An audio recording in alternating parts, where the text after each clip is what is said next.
It's Monday. And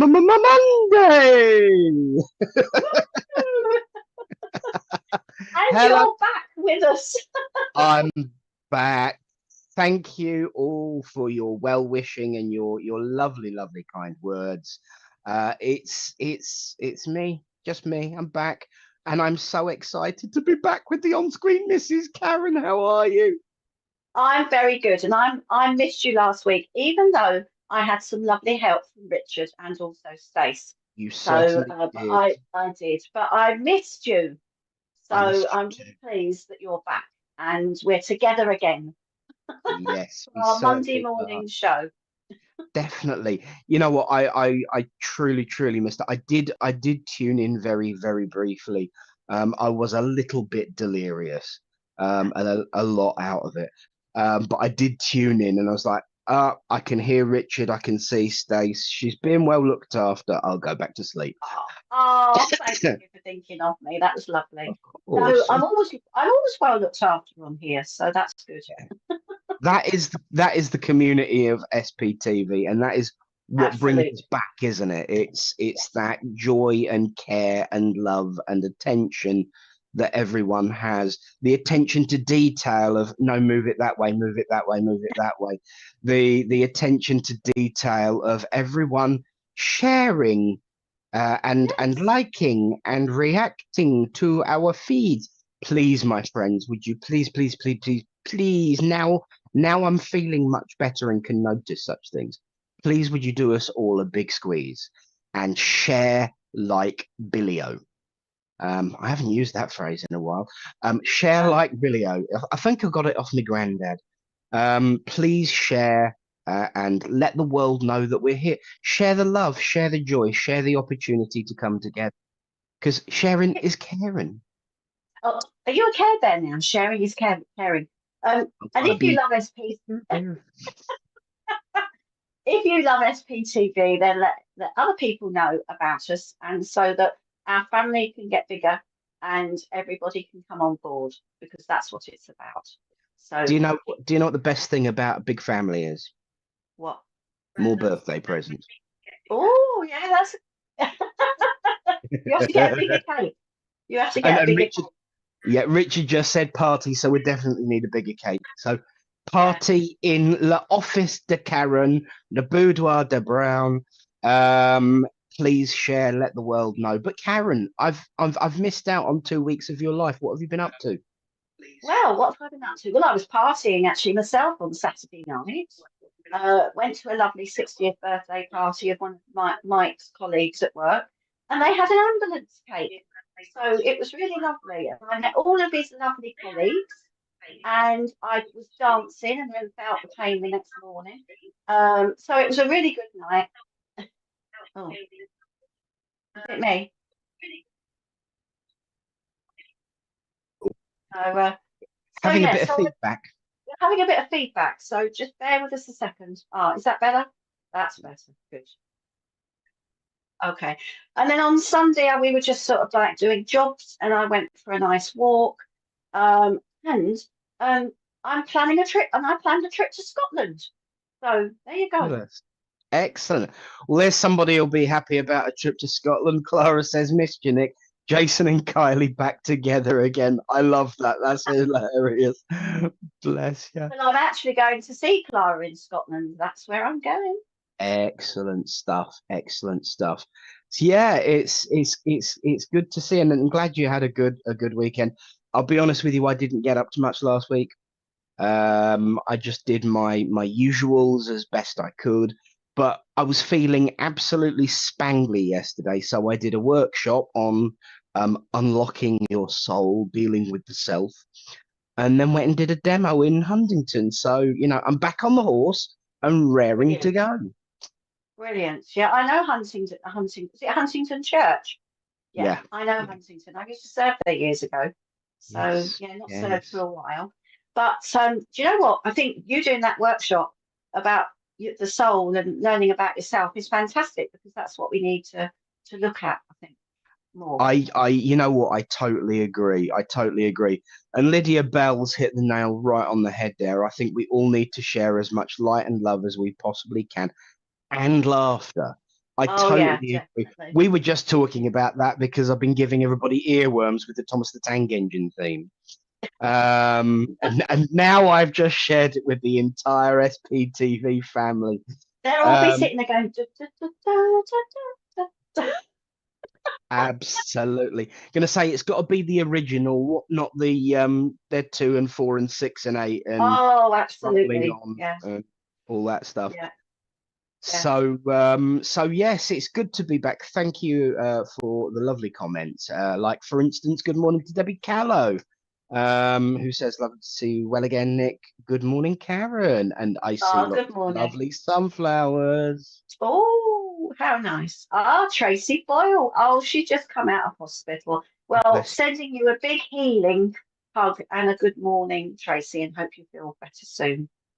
Absolutely. Patsy Buckle has shared and says hello. Thank Hello. you, Patsy. That's lovely. Ah, the lovely Tony Coppins. She says, "Hi everyone. I love seeing you guys and everyone." That's well, we love seeing you, Tony. So good morning to you. There's nothing like starting the week off bang. There you go. And my now what does this, because if you're my on-screen wife, how does this connect me to Neil? Because he says morning wifey, so he's your spiritual husband as well, isn't he? So Do you I am I part of a harem? so I think what he calls Clara wifey. I'm his sister. So you Oh, can join the family if you like. absolutely. Speaking of, Oh, morning, Mama Brown. Lovely to see you. Oh, she actually was commenting even before the show started, so that's wonderful. Yeah. yeah, it certainly is. Paula Joe Padilla, good morning from the USA. Born in the USA. Good morning. Morning, Eunice Spinks. Oh, I love your dog. Sky, beautiful. Francis Delaney, blessings from Ireland. We're going international. We are. Hello, Elaine Payne. She's saying good morning to everybody. Good morning. And Shawana Skinner. Hello, everyone. Kelly Rocket, one of our lovely regulars. She's saying big love from me, and we send big love back to you, Kelly. And Krish Pillay. Haven't spoken to you in ages. Hi, Richard, Nick, Karen, and all. Hello, Rebecca. Nice to see you. And Christine Davis. Good morning. Wendy Crichton. Hiya back. Nice to see you. Morning, Wendy. And of course, Elaine Bellinger is sending you all healing and love. Bless you, my Oh, dear. that's lovely. Oh, yes, Neil. We know it's to Clara. The wife Clara, of I explained. Clara. Yes. And there I was thinking I was about to be in some wonderfully polyamorous harem of this No, sexual no, nature. no.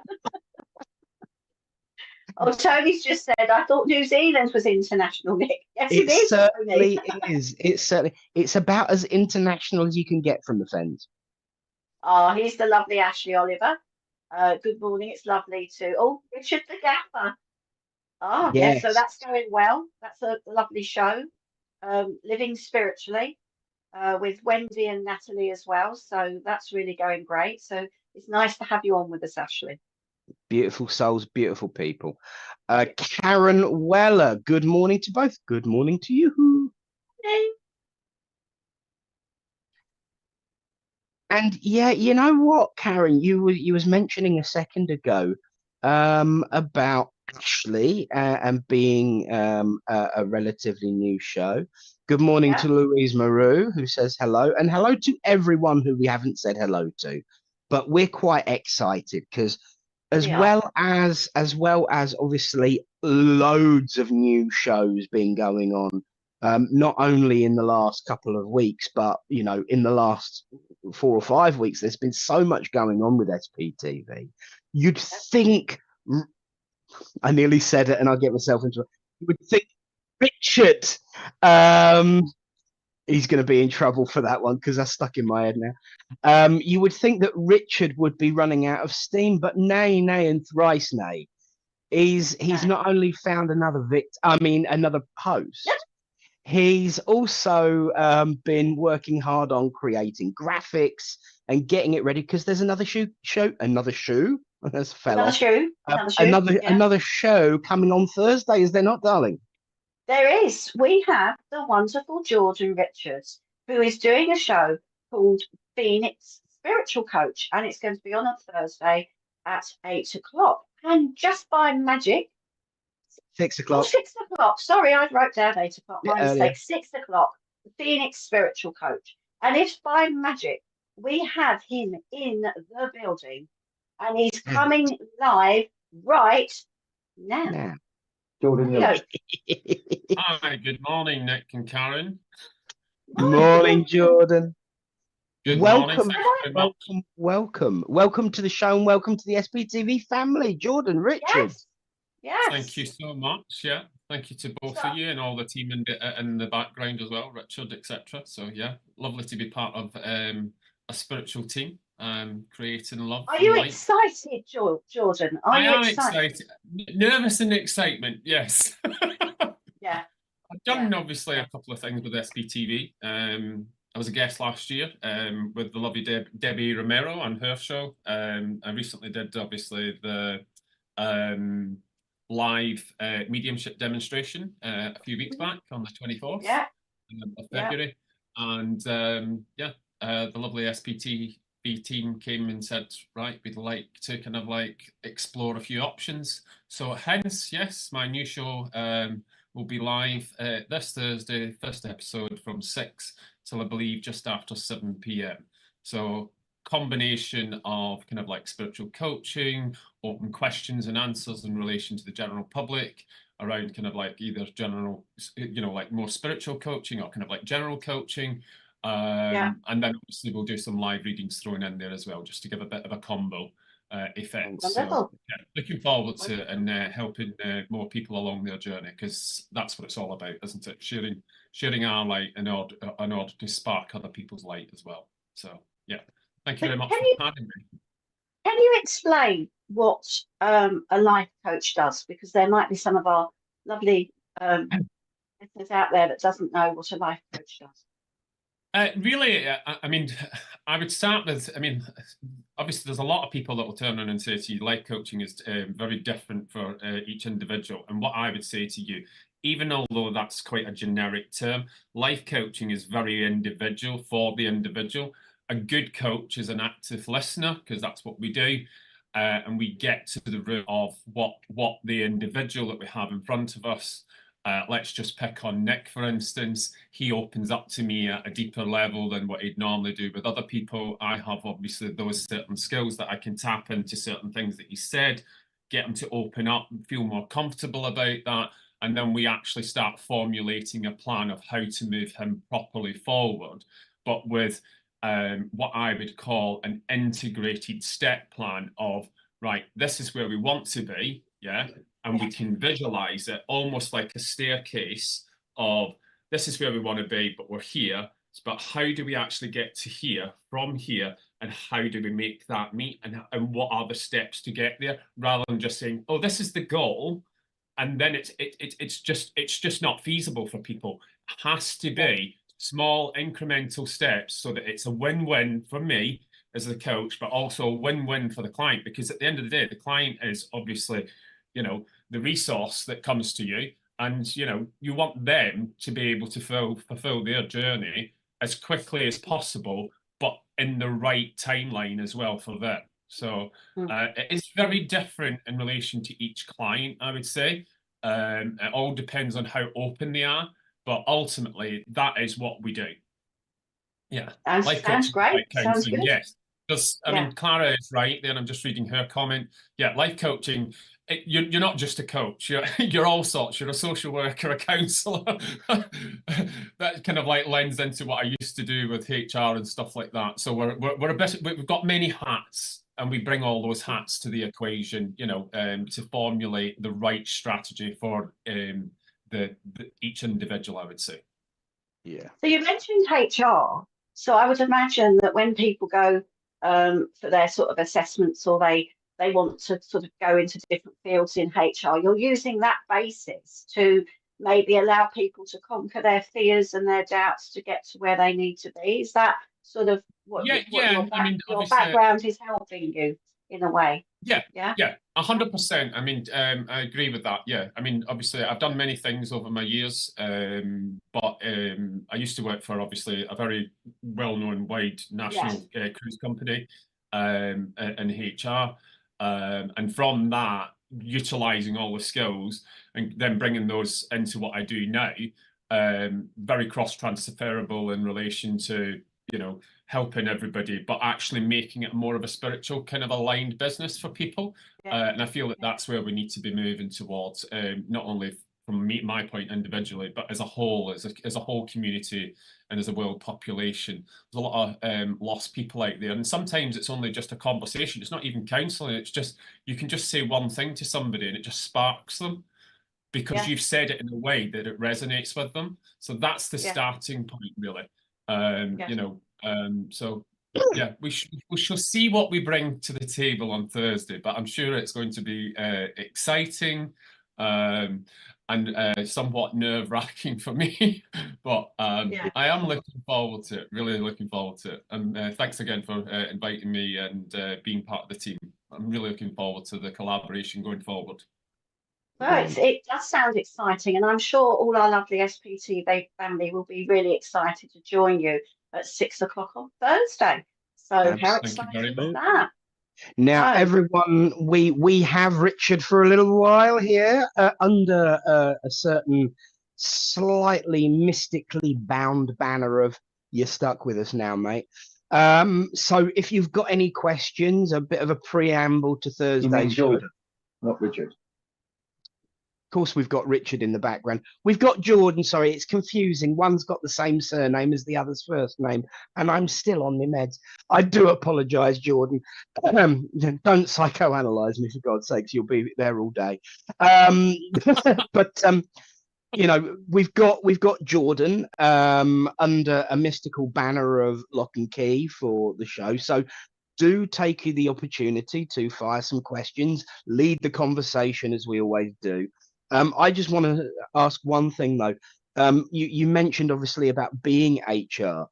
Have you found that being one of the most misunderstood, underrated, and underappreciated roles in the universe that is HR has helped you integrating into the spiritual community, because the rest of the world sees us very much the same way? Do you see the similarities in life, and in particular your journey in that way? Because I have to say, I do feel that role is very underappreciated and misunderstood. Did you feel that? Is that part of your journey? Yeah, I would say that anybody that has an idea, oh, HR is for me, whether that's in different sections of HR, L&D, etc., because I've sat in both. So I do have like a bit of a teaching background and coaching background and all that as well.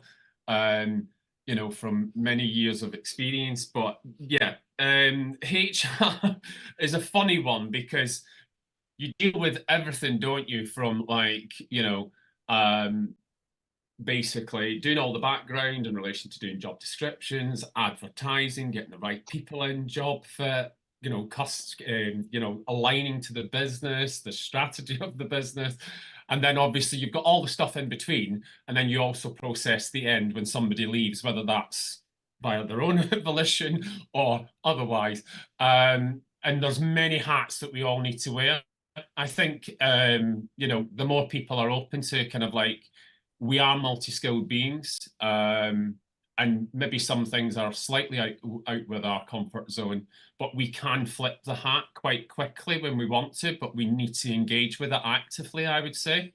And a couple of things that obviously a few people have said in the comments as well, one being Sarah Migici, saying that, you know, a coach is about obviously active listening and tapping into, you know, what the client is saying to you, and then formulating that so that the actual client or the person in front of you, you know, comes to their own conclusions. It's almost like we're dropping the seeds in and saying, right, let that germinate, and then the client comes to, oh, actually, that's really, really good, you know. But that's about the professionalism and expertise, isn't it? But 100% there are lots of synchronicities, etc., between HR and your spiritual path, I would say, and it's actually builded me well over the last few years since I've like fully come back into this properly, because I did take some years out traveling the world in the job that I used to do. So yeah, it's nice to be back fully.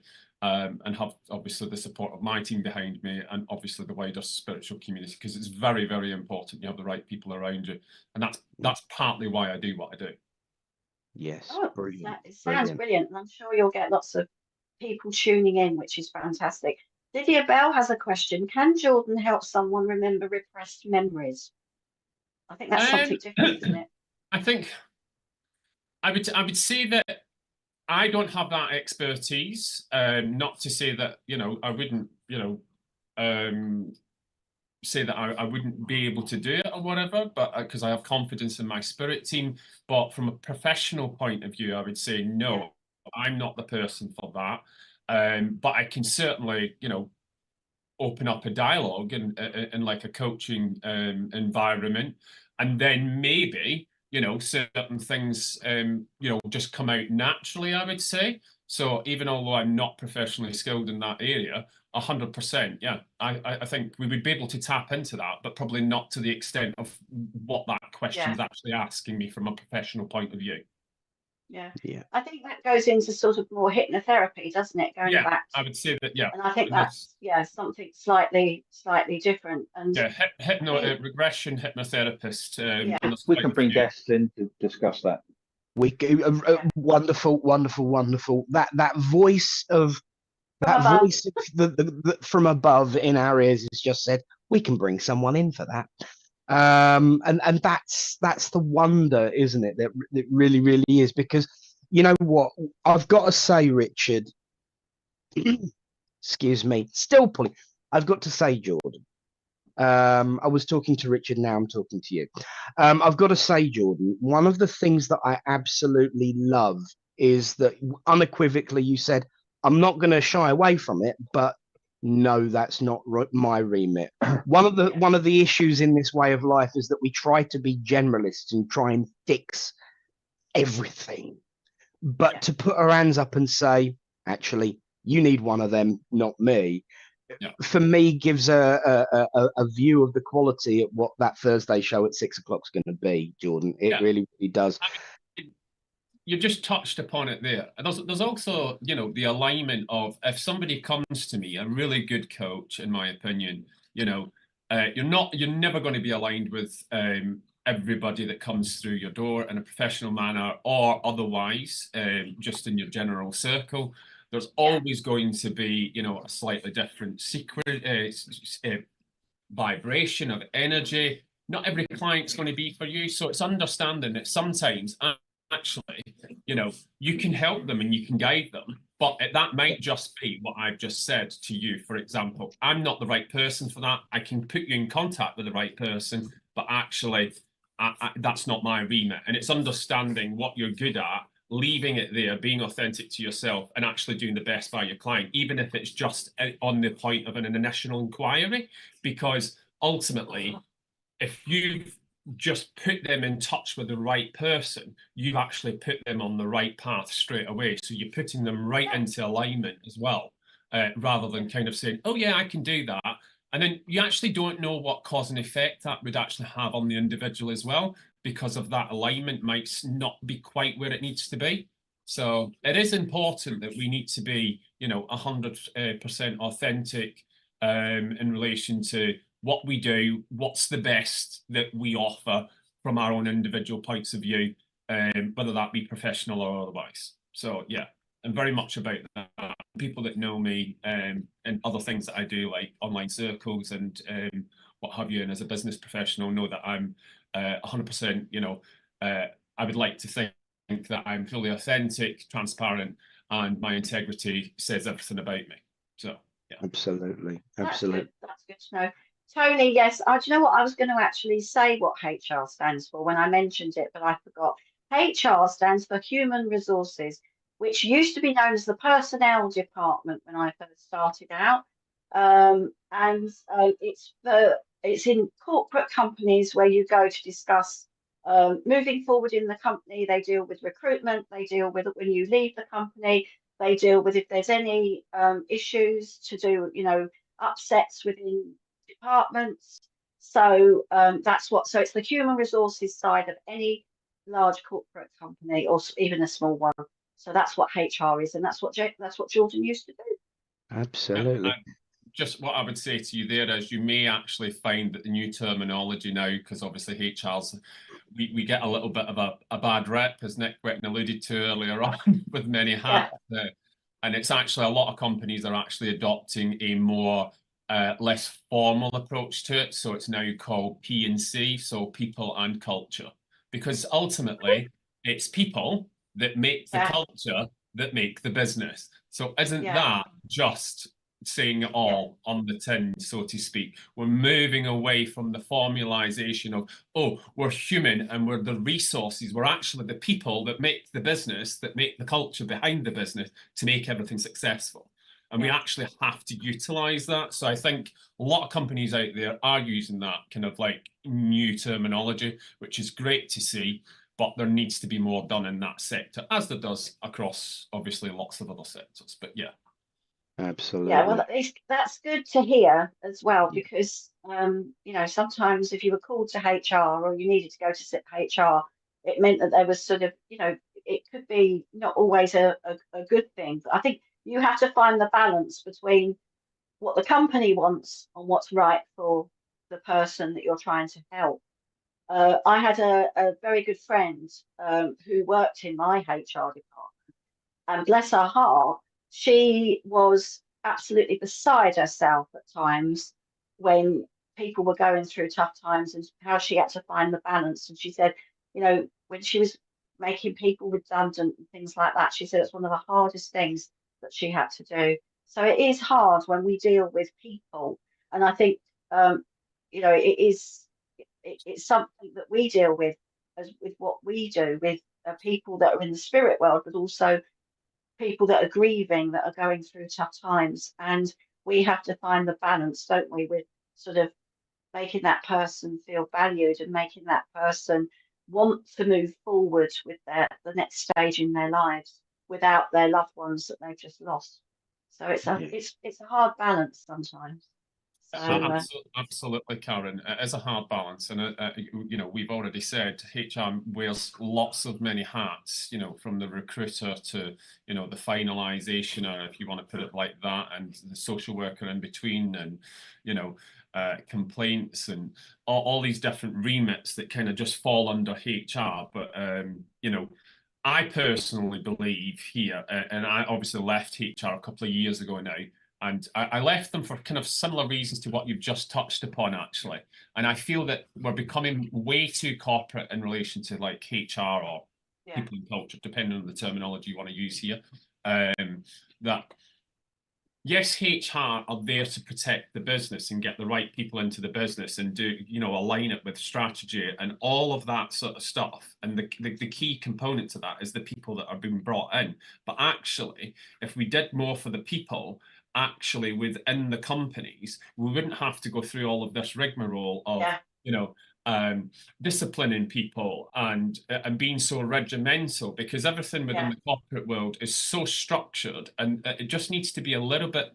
I'm not saying that structure doesn't have a place. It certainly does. But we need to be a little less linear, I want to say, and a little bit more in flow and organic with actually what is happening. And the problem is with a lot of corporate companies, and this is just my own professional opinion, that HR, we tend to be more focused on the side of the business, but actually why we are there because we are the go-between between the top of the company and the people at the bottom.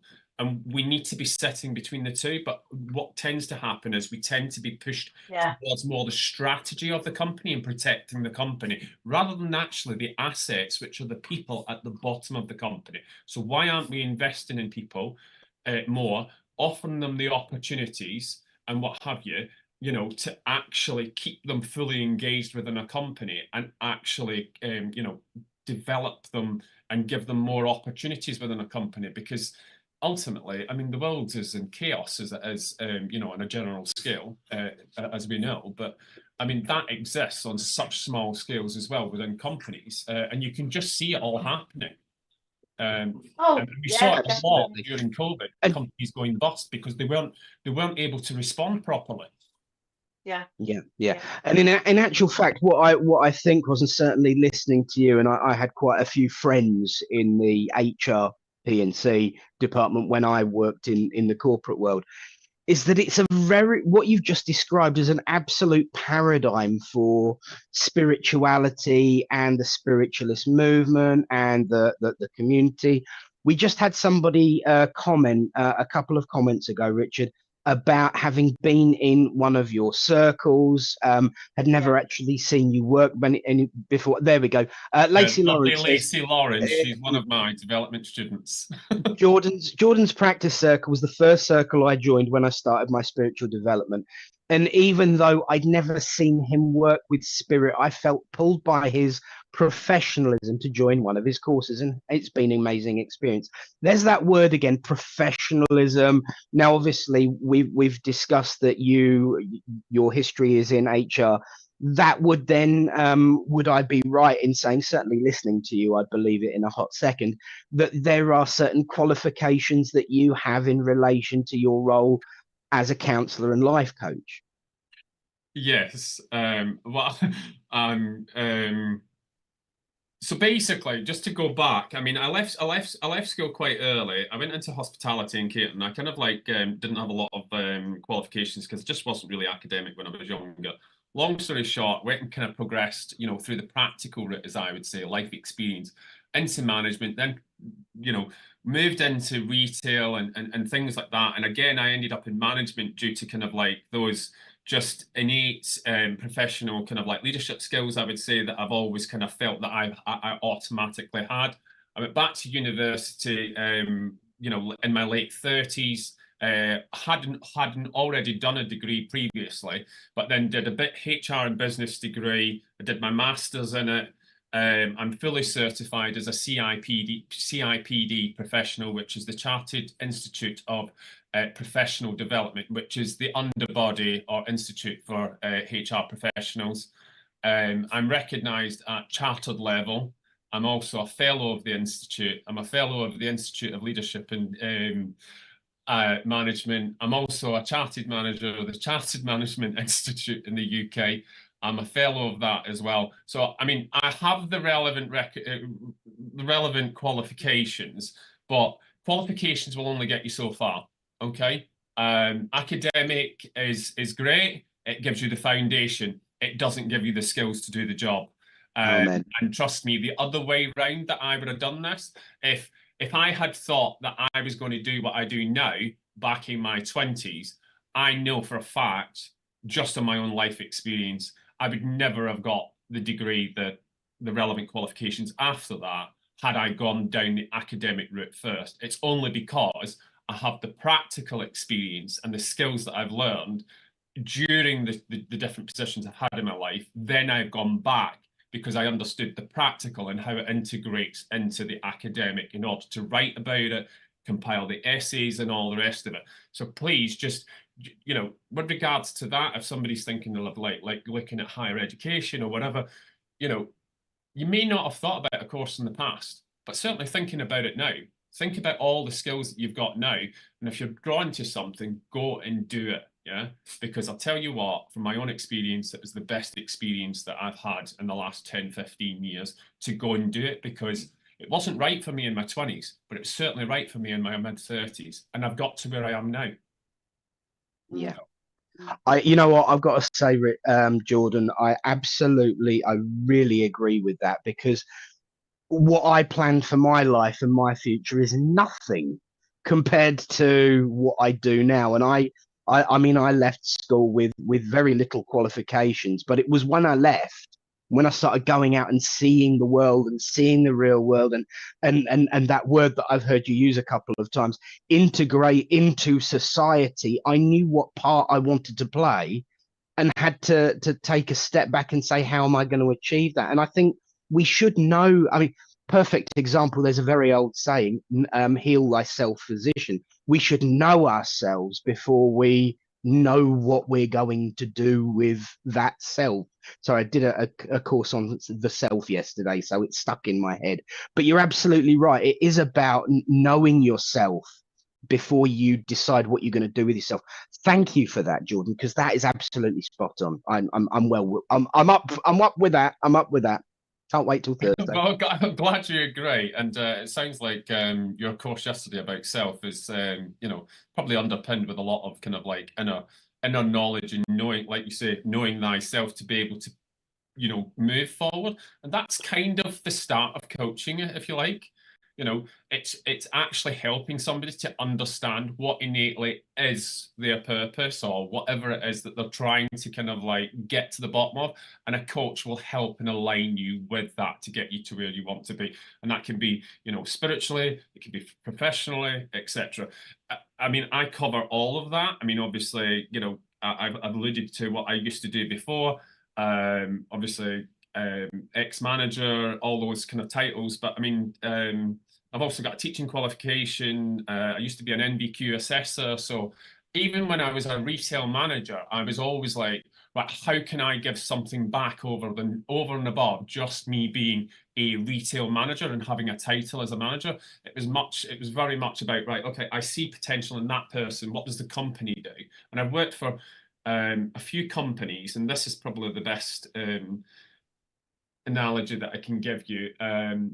Very low in investing in people due to the nature of the business. So on the lower end of it, you'll know them as a well-known brand, everything for under £1, let's say. Okay. And very little investment. It's very much, right, you come to work, you do that, and that's it. And I went off and I kind of went and decided that I wanted to kind of like do a preparing to teach adults in the lifelong learning sector, which is a PETALS, so teaching qualification at level 4. So I did that, and I did my NBQ assessor level 3, and then I got like government funding, and I literally got people up through kind of like their NBQ level 2, level 3, and to kind of like retail supervisory, to give them actually something so that they could actually go away. I mean, these are people that, you know, like myself, I left school early, didn't really think that the academic route was for me, but with the NBQ, it was like, right, let's do this. Let's give you the guidance. Let's give you the plan. Let's assess you and get you to where you need to be over, you know, several months or whatever it was. They were gaining like a level 2 qualification in retail sales, you know, and then that then got them into the bigger companies. Like, you know, one was a very well-known bank and high street chain. I'm not going to allude to what the name of that is, but that's the kind of thing. When we put that investment into people, the return of that is huge, you know, globally. But just on that individual scale, it might only be just a glimmer, and that's where I get my passion from: seeing somebody actually ignite themselves and being their true, authentic self. So that's kind of like why I have a passion for what I do. And I don't feel like, you know, I tend to stay away from the word teaching, because we're all here to, you know, collaborate with one another. I feel that that's a much more organic word, and we learn from one another. So it's not about teaching; it's about it's about a blending, and I would say that's helped me spiritually as well, because spiritual work is all about blending with thyself, spirit, and our wider, you know, teams, whether that's spiritually or on the physical plane. So yeah, absolutely. Yeah, I think what you're saying is absolutely spot on, because, you know, when you see someone that comes to your circle, or, you know, someone that you've seen is now out there working, you've got that sort of sense of pride, because that person has moved themselves forward out of their heads saying, I can't do this. Yeah. Because we are boxed. I think we're put in boxes when we're young, in a way. You're going to do this, you're going to do that. And when people actually sort of find that power within them, they can think about, like, I want to break free of these boxes, and I can do more. And people don't always go through academia at school. Some people find that joy of learning when they're older. And I think like you've done, I think that's really important, you know, to do that. And we've got Daniel on here, and he says he's watching before going to Cleethorpes Church. Hello, Daniel. It's Yes. And we should see just dip in and say with that comment actually, for stars I've no balance, got to buy some more. Don't buy them on our account, No. Daniel, because we do not do stars on SPTV. That's an automatic thing that comes up because we're broadcasting through Facebook. But do not buy stars on the account of SPTV. We don't need them, don't want them. What we do like and need is for people to share, to comment as you have done, and join in and be part of the community. And speaking of being part of the community, we have got a lovely lady who's VT. Yes, I know I'm old-fashioned, Richard. Waiting in the wings. We're going to have Jordon back with us back in a moment, because we've had a lot of people asking about your courses and your circles, Jordon. So they may be very, very interested to know that you are going to be running a competition, which we can talk about. But first, oh, I've missed this. It's time for the Cape May Tarot Scope. So, Karen, what time is it? Roland Richard time.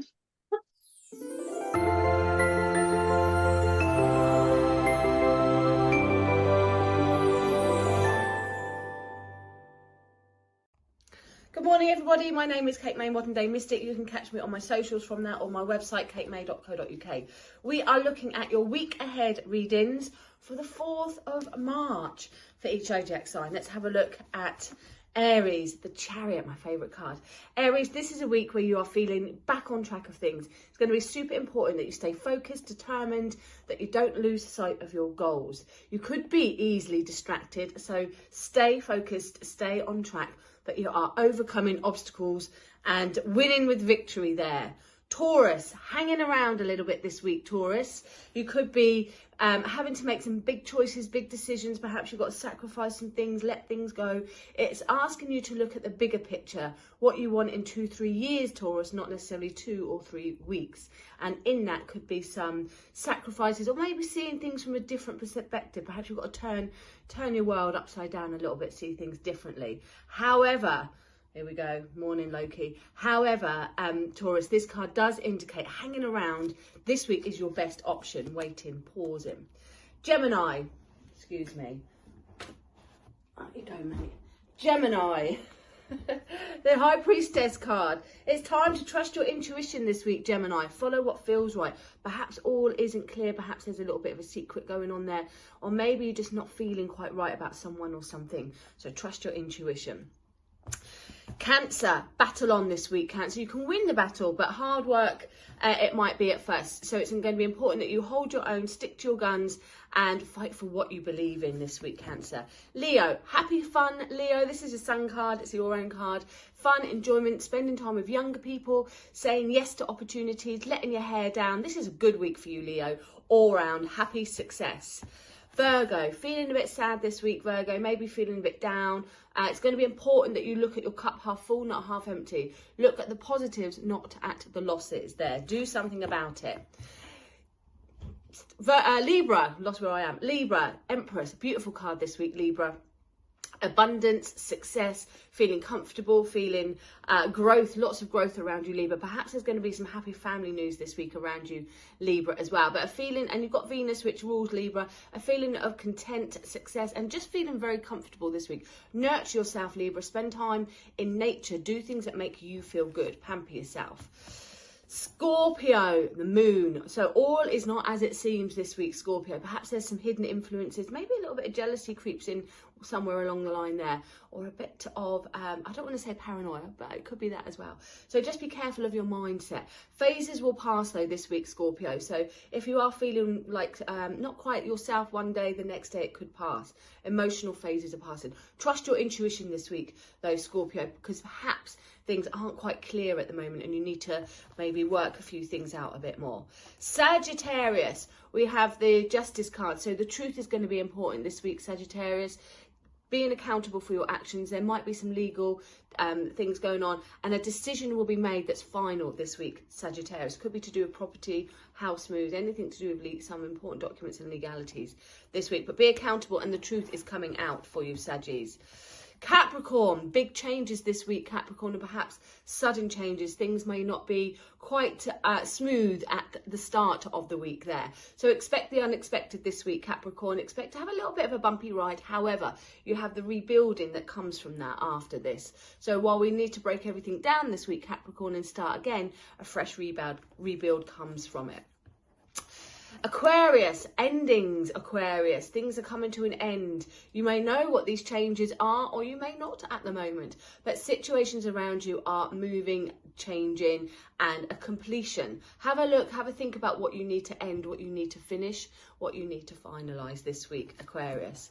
And Pisces, new ideas for you coming in this week, Pisces. New ways of thinking, new ways of doing things. This is like going to say yes to you. Exciting opportunities. It is your birthday month of, after all, Pisces. So I want to say get out and do things, Pisces. Enjoy yourself. But say yes to opportunities. And you never know. There could be some unexpected offers that are coming your way that really float your boat, Pisces. That really make you feel excited about things. Like a spark of inspiration comes your way this week, Pisces. Loving that. Have a great week, everyone. Thank you, Kate. Missed you. Oh, it's nice to see her, isn't it? It Lovely is. Kate May. Excellent. And we're back. So how lovely is this again? So I hope you enjoyed that Kate May tarot today. Now, before we left, we mentioned something very special that's going to be happening on Jordon's show, and that is a competition. Now, we all love a competition, but you've got to tune in to Jordon's show on Thursday at 6 o'clock to be part of this competition. So put that date on your calendar, in your phone, 6 o'clock Thursday. Okay. So, and here we are. Here we are. Jordon is doing an angel attunement course, 4 weeks course.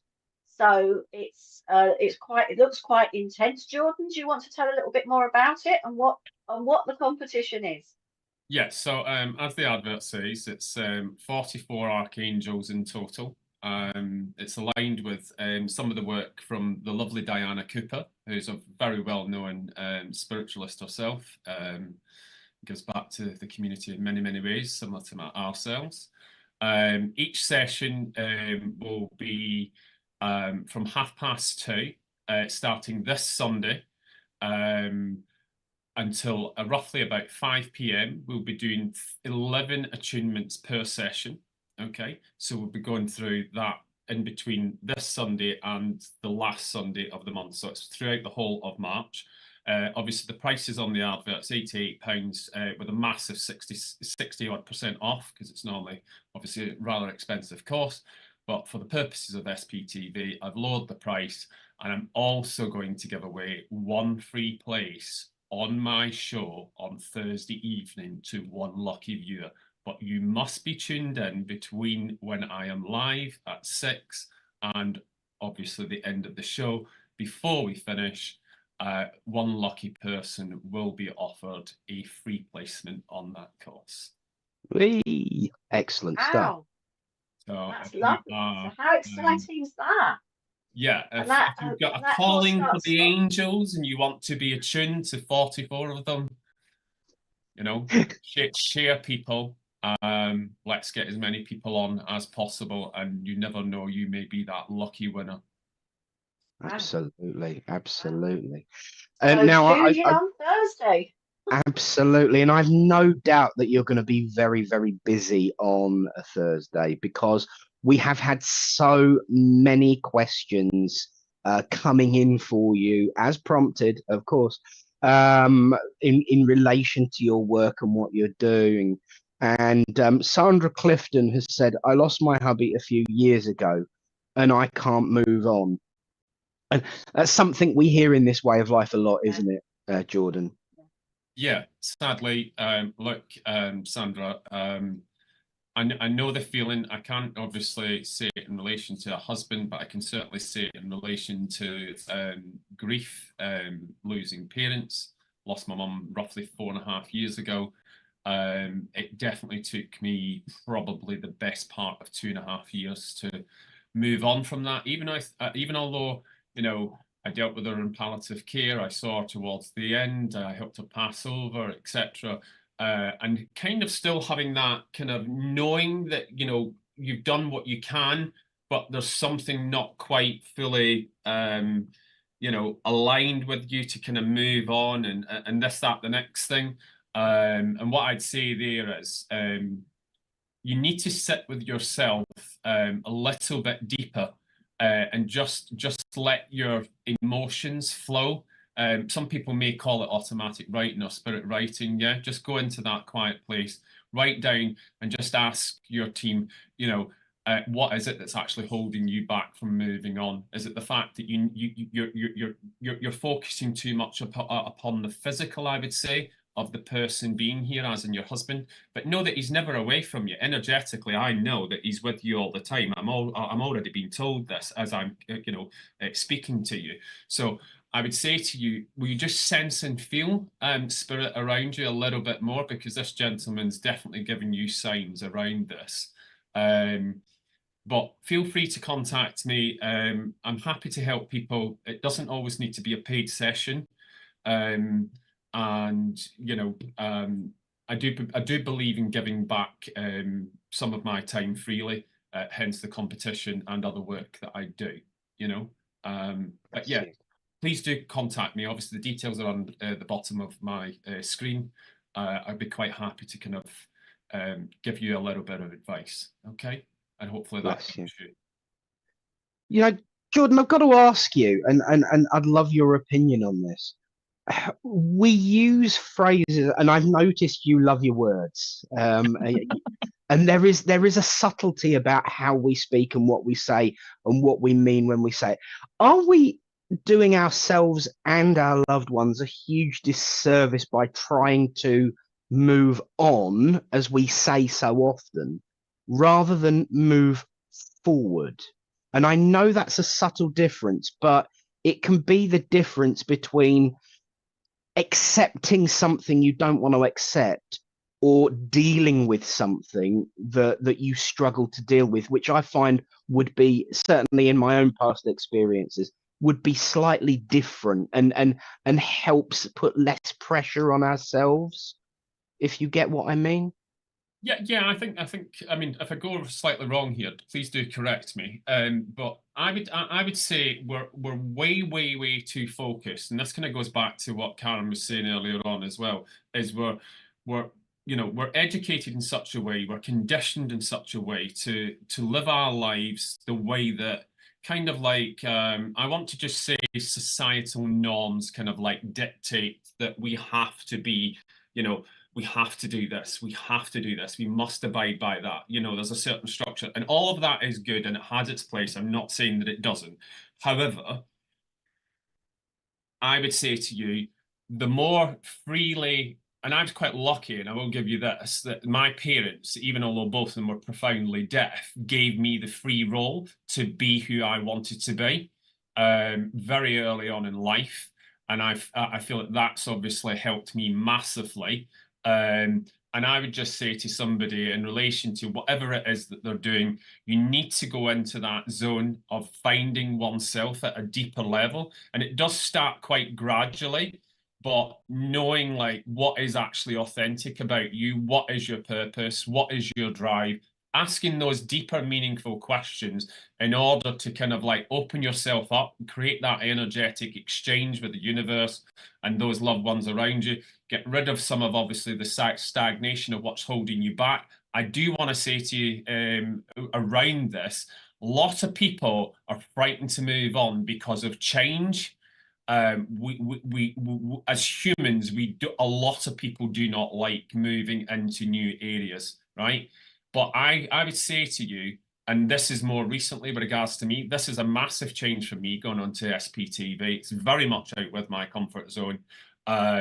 But I feel like now's the time. I'm being divinely guided to do this and share.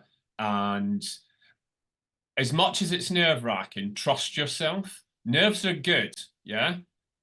just sit with those butterflies. Think about things like, you know, the first time that you fell in love. Why do you get that kind of like bubbling of butterflies and that nervousness?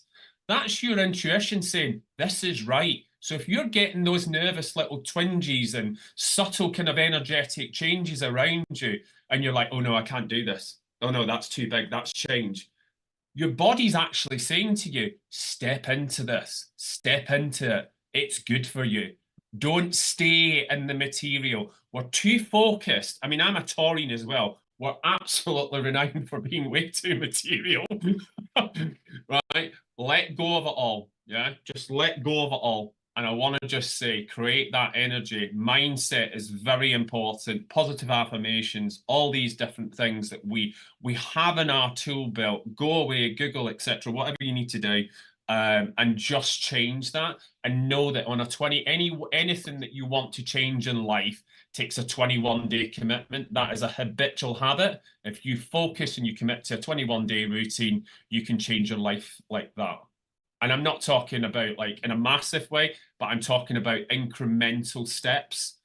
And these are all things that are all embedded into coaching as well, just to kind of like, you know, align that with you. And hopefully that helps and answers the question that Nick just asked. Yes? I think so. I think so. I think so. Good. I think you have to be a little If it hasn't, please do I would- tell me in comments. Oh, I will. Oh, yeah. I would imagine, Jordan, that you have to have patience with people because everybody deals with things at different times, different ways. Yeah. And you know what would be right for some person to go scooting off and follow everything that you say, somebody might struggle with that, you know, because of the stress, because of things that have gone before. And we've got a lovely comment here. It's JJ. Going through major life review, it's been a hard period of time and I gave up my job as too much stress. Could you please look up what is the best way forward? What's there for me? What field of job should I to look for to be happy again and safe financially? You know, these are the things that people struggle with in life when they've got stress, they can't cope with the job. You know, I can relate to this because I went through something similar. Yeah, And I think and it's difficult. to It's be honest, Karen, difficult. I think we can all relate to that kind of question, don't we? We get to a point in our life where, you know, life becomes way too demanding, in many different ways, and we almost feel like trapped at some point with it, and then the bubble bursts, and then it's like, oof, oh, what's happening? And then we start questioning the bigger questions, like, am I in the right job? Why I've got so much stress around me? But then, you know, there's a couple of key points there. You've got a lot of stress around you. Well, my question there really would be, how do you deal with stress? Yeah, on an individual basis. Are you attracting stress energetically? Can you do something about that energetically, i.e. changing your mindset and stepping away from certain people that are causing you way too much stress and kind of, you know, maybe putting you in a place where you're in effect, you know, people are becoming too demanding on you, because I feel like when I'm talking now that you're very much a person that takes on other people's stuff as well as your own. That's not a good place to be. You need to, I want to say to you, go inside here, into yourself and ask yourself that deeper question. If you are one of those people that literally, and as light workers or, you know, spiritual beings, whatever way you want to put this, we do have that level of empathy, and those types of people are drawn to us, but you must protect yourself at all costs. And it's knowing that actually, you know, we have to put those boundaries up in place and keep people's kind of energetic exchange away from our own energetic exchange. But also, you can still help a person by, you know, linking into, you know, whatever it is that they're asking you and demanding from you. But I mean, I don't like the word demanding, to be honest. I just find it it doesn't sit well with me. But we all do it without us realizing it, don't we? We can come across demanding. But on the stress thing, I'm seeing that you work for the NHS, and honestly, you know, can I just say a massive thanks to all the work that you do all throughout COVID, and day in day out. It's a hugely rewarding career. My sister works in the NHS, and as does many of my family. And you're still under recognised in my opinion, but that's another thing altogether. Can we just go back to the comment, because I want to just pick up on what JJ also just said over and above the stress. Sorry, there was something else in the text that, if possible, Richard. He's looking. Well, whilst he finds it, absolutely yes. I completely agree with everything you just said. By the way, thank you, Nick. it's serious. Stress is a toughie. Stress is a toughie. It is. Oh, here Yeah. it is. There you go. Right, so, I mean, right, got stress is huge, right? So we all deal with stress in lots of different ways, okay? So, I mean, obviously, you work in the NHS, it's long hours, normally 12-hour shifts, if not longer. The demand on just the normal hours that you do on a weekly basis, I know because of the shortage in staff and the movement of people, that there's a very high demand on the current workers in the NHS. And I do know that because obviously I've got family, as I said, in this sector. But what I want to say to you here is that just on the stress level, okay, that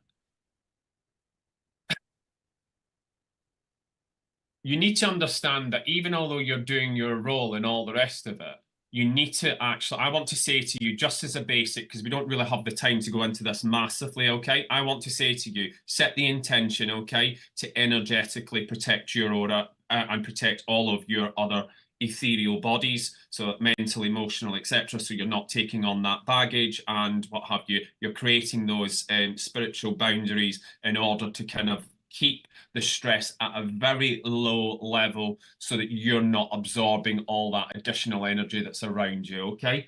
And I also want to say to you as well, just in relation to this, to take it further, I feel like we're not doing we're not as structured outside of work as we could be. I do want to just say to you, even if it's just a short meditation of 5-10 minutes a day, can we do that before we go into the workspace, setting the intention to be clear, present, and clear-minded before you go in? You'll actually feel that actually if you do that, your day will just be as smooth as possible because you're not having to deal with all this chaos around you. And I actually feel that that's going to put you into a bit more of a stress reliever and alignment for your own higher purpose, I'm being told.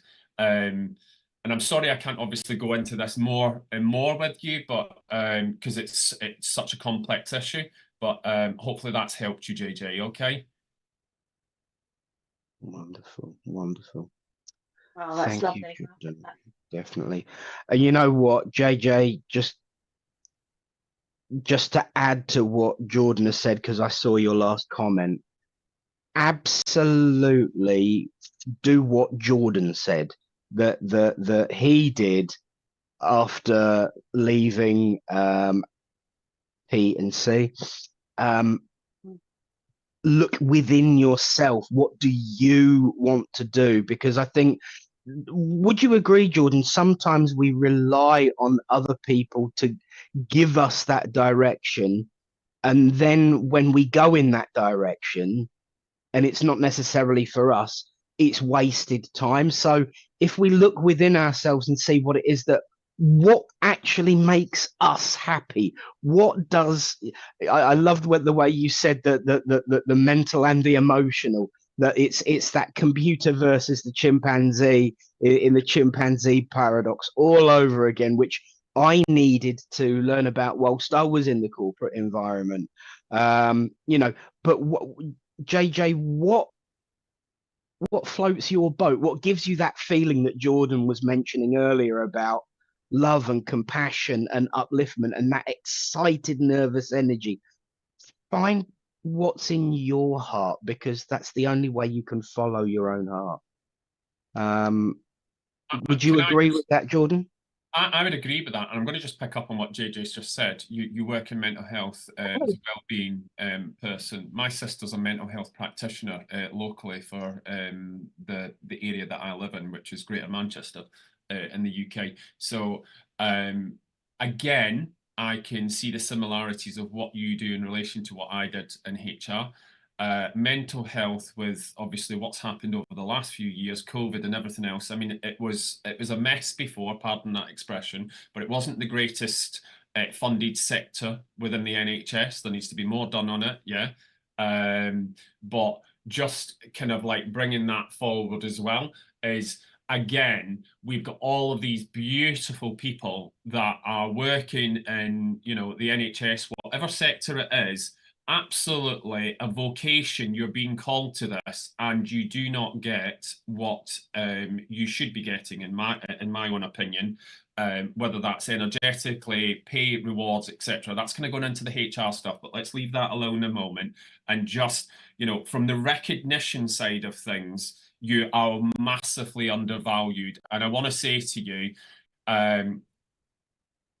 I feel like at your core, you need to be doing something similar to what you're doing, but you also need to be branching out and doing this on a holistic side of things. That's what I'm being told. I don't feel it's going to be a move necessarily directly from the NHS into kind of like the private sector, but I do feel like there will be a gradual transition once you go deeper into that silence and start asking those tough questions of, right, what is at my core? What is my passion? What is my drive? And once you can answer those genuinely without no criticism or hesitation, it just literally flows, you will be given the answer via your own internal higher self, your spirit team, and everything else. And you will, I'm being told that you will know this, going back to kind of like that nervous energy that you'll get, almost like the butterfly feelings. Step into that. That's your intuition saying this is your time, and this is what you should be doing going forward. So the best of luck with that. I do feel just before I leave you with regards to that, I am being told just let the creativity flow. 6 to 8 months, there's going to be something new being born with in relation to what we're talking about. Okay, and all the best of luck with that. And please do feel free to, you know, add me on Facebook or whatever. I will give help and guide us wherever I possibly can. Okay, so many thanks for your question, and have a good day. Bless you. Ah, Do you that want was to pick lovely, up on that, Jordon. Karen? Maxine has just said, I feel that your message is also helping me, Jordon. So there's a lot of people out there that are obviously going through similar things to JJ. And I think it's sort of like you know, we're on this sort of like hamster wheel, aren't we, sometimes, and we don't know how to get off. And we've lost belief in ourselves, and our confidence has gone, you know, gone as well. And we're just trudging along, and it's hard. But you know what, people? I want to say to all of you, you are unique, wonderful human beings, and you are spiritual beings, and you can overcome, and if you find that power within you, and just, you know, just believe and just try to remember what you used to do, the things that have made you feel great in your life, and move into that energy and just see how you feel when you remember how good you used to feel. Just it takes strength, it really does, but you'll be surprised what you can do. But just do things at your own pace, you know. And Sarah McGeeche's just said, the more we can do for ourselves to lower our stress levels, the better. It really does. Yeah, I think it's mean, the little things in life that we need to focus on, the little things in life that give us joy as well. yeah, So, 100%. Yeah. yeah. And I It's know, tough, it is tough. I know Sarah, and she's just recently become a grandmother, etc. Which was, you could just see, you know, that was a huge change in her life, and she stepped into that fully and embraced it. Not to say that she wouldn't have done anyway, but you can just see the joy in her as well, and it's kind of almost like lit a fire under her in a different ways. Yeah. And I hope she doesn't mind me saying that. You know, and sometimes that's what it is. I mean, even although you may not actually have something like, you know, an actual physical birth coming in the way of a child coming into it, find the glimmer, find the light, as I want to say, in something, even if there's like darkness or you feel like, oh my goodness, you know, I'm not going there, whatever. Find the positive in it. There is always light within the darkness, and it can be a pinprick. But as soon as you go, oh, that's where it is, and just focus in on that, that light will literally just keep going brighter and brighter, and the darkness just fades. That's you stepping into your light. This is what we call kind of like shadow work and stuff like that. So, you know, just know that even when you do have to step back, and it's really tough to do this sometimes, but these are the breaking moments where you will absolutely crack the egg open of your inner self. The egg, as I call it, is what you have absorbed and encrusted all throughout your conditioning, your education, and everything else. And it's almost like we have this calcified shell around us going, oh, I need to do this, and I need to do this, and we're doing this, and da da da. No, crack the egg open, yeah? The golden sunshine, i.e. the egg yolk, is within. That's you, okay? So crack that egg open, guys, yeah? And let the sun and your light shine. I like that analogy, crack the egg open. Thank you. Yeah, I do like that. That's really good. I might pinch that. Oh, you're welcome. You're welcome to pinch it. I will give you credit trademarked, Karen. It's trademarked, so. If I pinch anything, I always give credit where credit is due. I'm actually jesting with you. You're more than welcome. The way I see it is, if I put something out there, yeah, it's not me. It's me and my team that bring it forward, and it's for the betterment of everybody. So if it resonates with somebody, you go away and you share that with the world, because that's what's meant to happen with it. I love a good analogy or a story. I love it to get a point across. So there you go. There you go.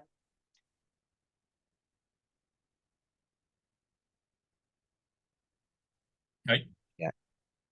Yeah. Tracy has asked for some help. Tracy Boyle, this is a message directly to you. If you can tell us what it is that you need, we can try and help you with it. We can't see what the actual question is so that we can offer some support. So if you could let us know what it is that you are in need of, we can address that and try and come to some kind of level of support with you. But you need to let us know what it is that you need, and then we'll do our best to give you some support and help on that. Okay, my lovely. Don't you find that, Jordon, that when we are at our darkest, we don't always see the obvious? No, absolutely not. I mean, we go through life blinkered, just to put it in general terms, don't we? We're so consumed by our own lives and what's happening around us. We're very work orientated, work focused.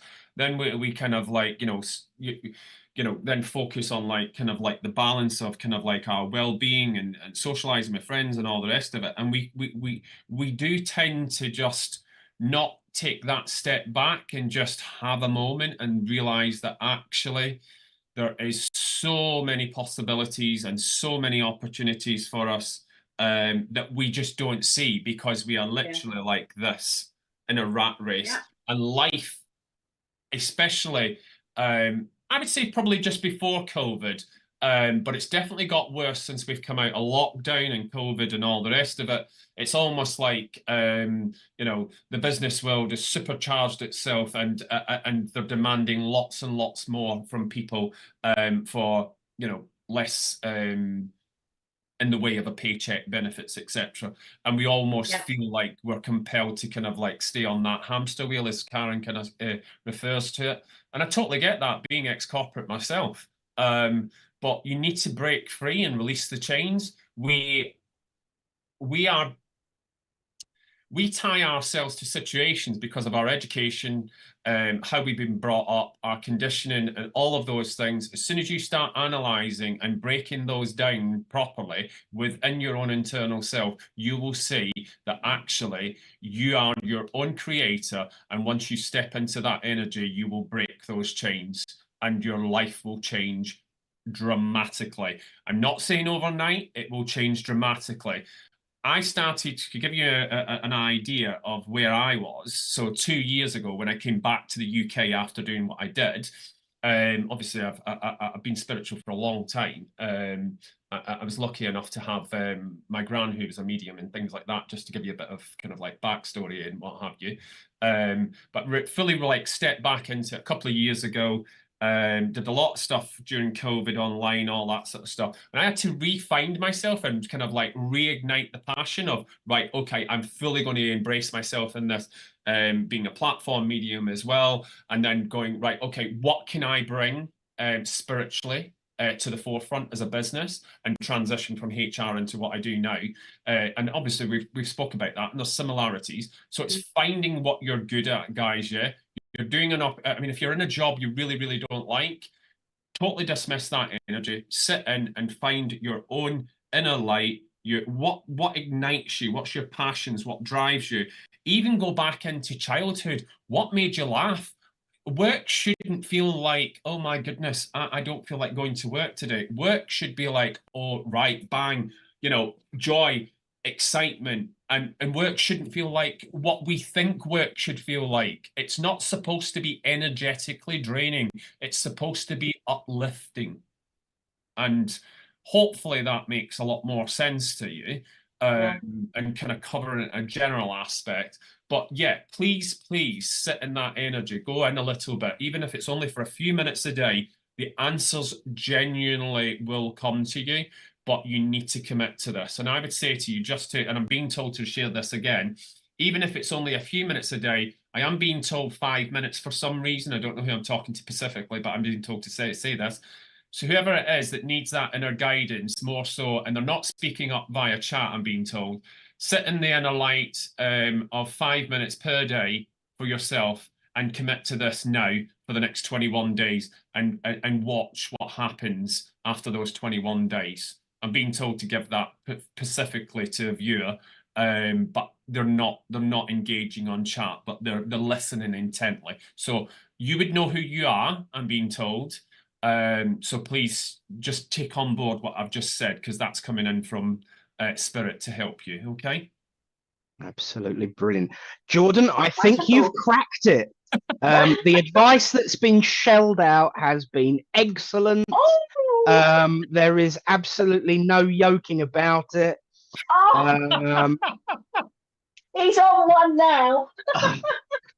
She's back, baby. Jordon, it's been an absolute pleasure listening to you, talking to you, but I do know that we've got to let you go now because you've got other places to be, and we don't get to keep you. I've got an appointment that I need to be at, so I've got to do some traveling time before I get there. So it's been my pleasure to join you this morning and the rest of the SPTV crew, and obviously connect with the general public and how we've kind of like talked about many things, and you know, coaching, etc. Before I go, please do remember, join me on Thursday for my first show, 6 p.m. till just after 7. More of what we've covered today, and obviously some live readings, etc. as well, and many future guests have been lined up. And don't forget that all-important Angel Attunement course, which I'll be giving away to one free lucky viewer. Okay. And the price is on the advert. It's all over my social media. It's £88 if you wish to pay for it. So it's basically £2 per attunement. And this is normally roughly, you know, a lot more expensive than what it is currently. But yeah, please, you know, if you wish to obviously book a place, just, you know, contact me on social media. I'm sure SPTV have got my details running along the bottom of my screen, etc. Just direct message me. The advert that you see on here at the moment in relation to the course as well, that's the advert you need to look for. Just DM me, I'll send you the payment link and whatever else you need, advice, questions, answers, whatever. And we'll go from there, guys. And thank you very much for the invitation, Nick and Karen. It's been lovely to join you as part of your morning show. It's been great having you. Thank you so Absolutely. much. Good luck on Thursday. Onwards and upwards and exciting times ahead. So thank you, Jordon, for being with Yeah, us. thank you so much, guys. Yeah. Absolutely. So remember, everyone, SPTV Thursday night, 6 p.m. Come and see the lovely Jordon Richards and all he has got to offer. It's going to be an excellent show. Yeah, I'm stealing that egg analogy, and yes, just like Karen, I will give full credit. I stole a few ideas off of quite a few people over the years, but that's how they get the mentions. But Jordon, it's been an absolute pleasure. Thank you so much for your time, and we look forward to seeing what else you're going to be up to on Thursday. Absolutely. Thank you very much, guys, for the energetic exchange. It's been absolutely fantastic to obviously highlight the competition, my new show, and obviously give something back to your morning viewers, which you know, are obviously our regular viewers across the whole of the SPTV network. Yeah. So thank you very much, and I hope you all have a very blessed day. Okay. You too. Thank good you. sir. Take care. Take care. Well, my friends, it is a perfect opportunity. Don't go anywhere, or at least don't turn off your screens if you do need to go and make an empty or refill break, because coming right up after this advert break, telling you what's coming up on SPTV today and the coming week, we will be back, Karen and myself, to give more insight from the world of spirit as we delve into spiritual connections and giving out messages from loved ones. So stay tuned, see what's coming up, and we'll be right back after this word.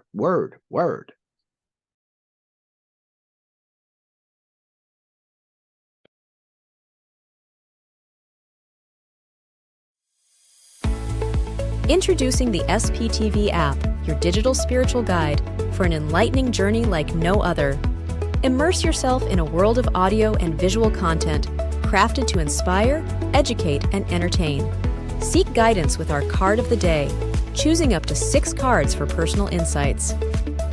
Enhance your daily life with our wellness section, featuring nutritious recipes, affirmations, and balanced living tips.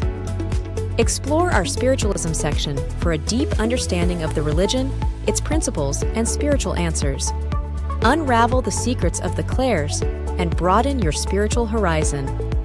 Easily find local readers, therapists, centers, or churches with our comprehensive directory. Stay connected with live broadcasts, check our schedule, and get to know our insightful presenters.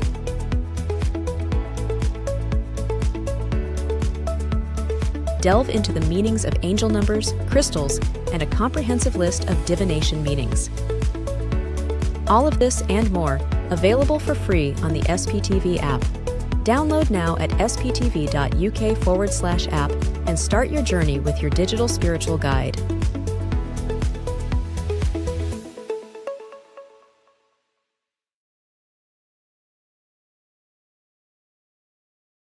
Tonight from 8 p.m, Claire Pasterfield hosts her show, Heavenly Sprinkles, for an evening of mediumship readings. Tomorrow from 6 p.m, SPTV Community Showcase offers our viewers the opportunity to have their own show, be it readings, their own thoughts and opinions, etc. Tomorrow night from 8 p.m, Deb Clark demonstrates her mediumship by offering free readings.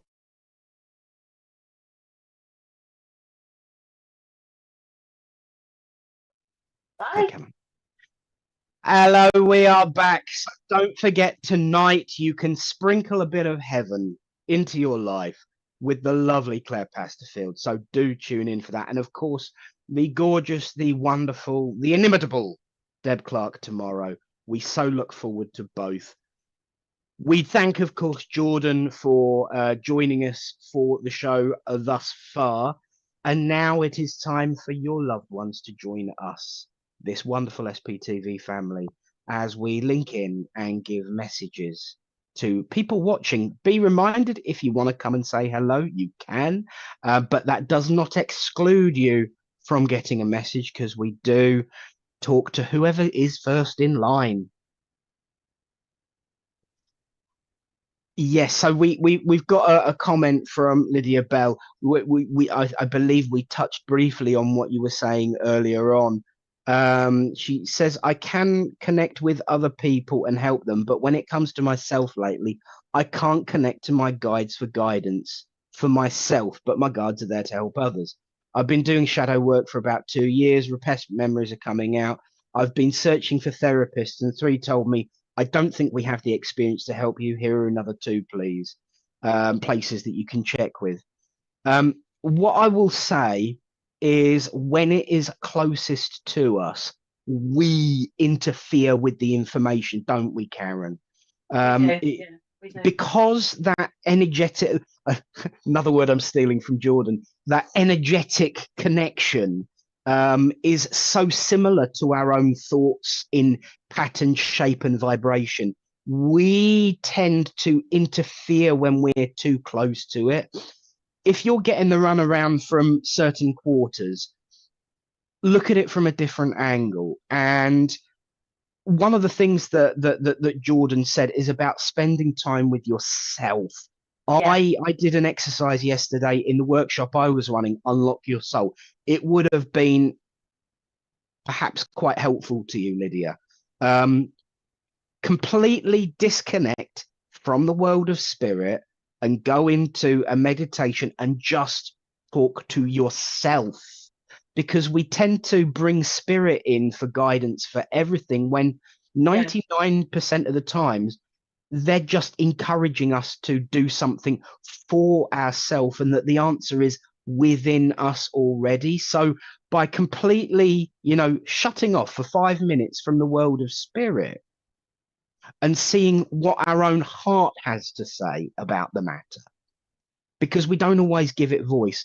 And when our head is chattering and chundering and milling away at us because of all of our experiences and what we've got going on in our life, it means that the words of spirit are blotted out, but then so is our own voice.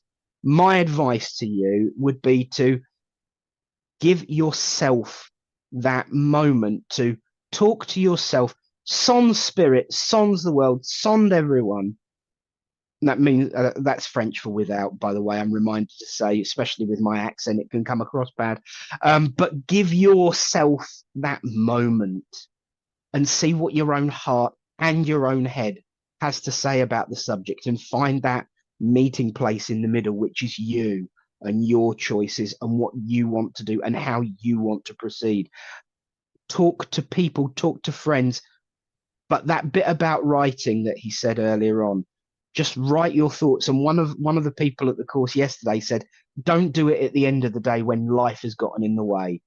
The first thing you do of a morning, get up, write what you're really feeling in that moment, because you haven't allowed the world to interfere. Credit to Kim, by the way. What would your advice be, Karen? Well, to be honest, you took the words right out of my mouth, because I just felt that Lydia's head is all over the place. And I feel she keeps delving back into the past and sitting in that past for a little bit too long. The past can help us, but if we sit in it and we just stay in it, it won't help us. So what we have to do is we have to take the bits of the, just leave. You need to leave the past there, and you need to think about you now, moving forward. And I think that you need to do some holistic stuff for yourself. I think you need to walk. I think you need to sit and just be calm, because I feel that your energy is all over the place. And I just feel that you just need to look after yourself and do some things that make you feel good, that make you find that purpose again, that will sort of think, well, I want to get up today because I'm going to meet a friend for coffee. I want to get up today because I'm going to the garden centre. I want to get up today because I just want to do some gardening, or I just want to sit and listen to some music.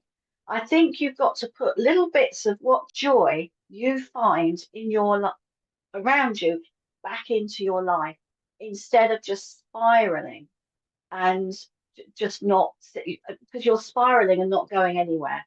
So I think you've just got to find the joy in your life again. And there will be. I know that you're saying to yourself, I don't have any joy at the moment, but there will be. Think about the things that you like to do. Think, even if it's watching, fluffy TV on the, or putting your feet up, or just sitting outside. Take yourself off for a bit of a walk. You know, focus your mind, look around you in your local area and just feel, you know, just to be present in that moment. That's what we need to do, to be present in that moment and just to think about, you know, what gives me joy. And as Nick said, write it down. What do you like to do? Don't think of the things that you don't like to do. Think of the things that you do like to do. And then once you find that joy and once you find that self again, then you will be able to connect with spirit. Because I know we think that spirit has all the answers and they will, but they can't give us all the answers.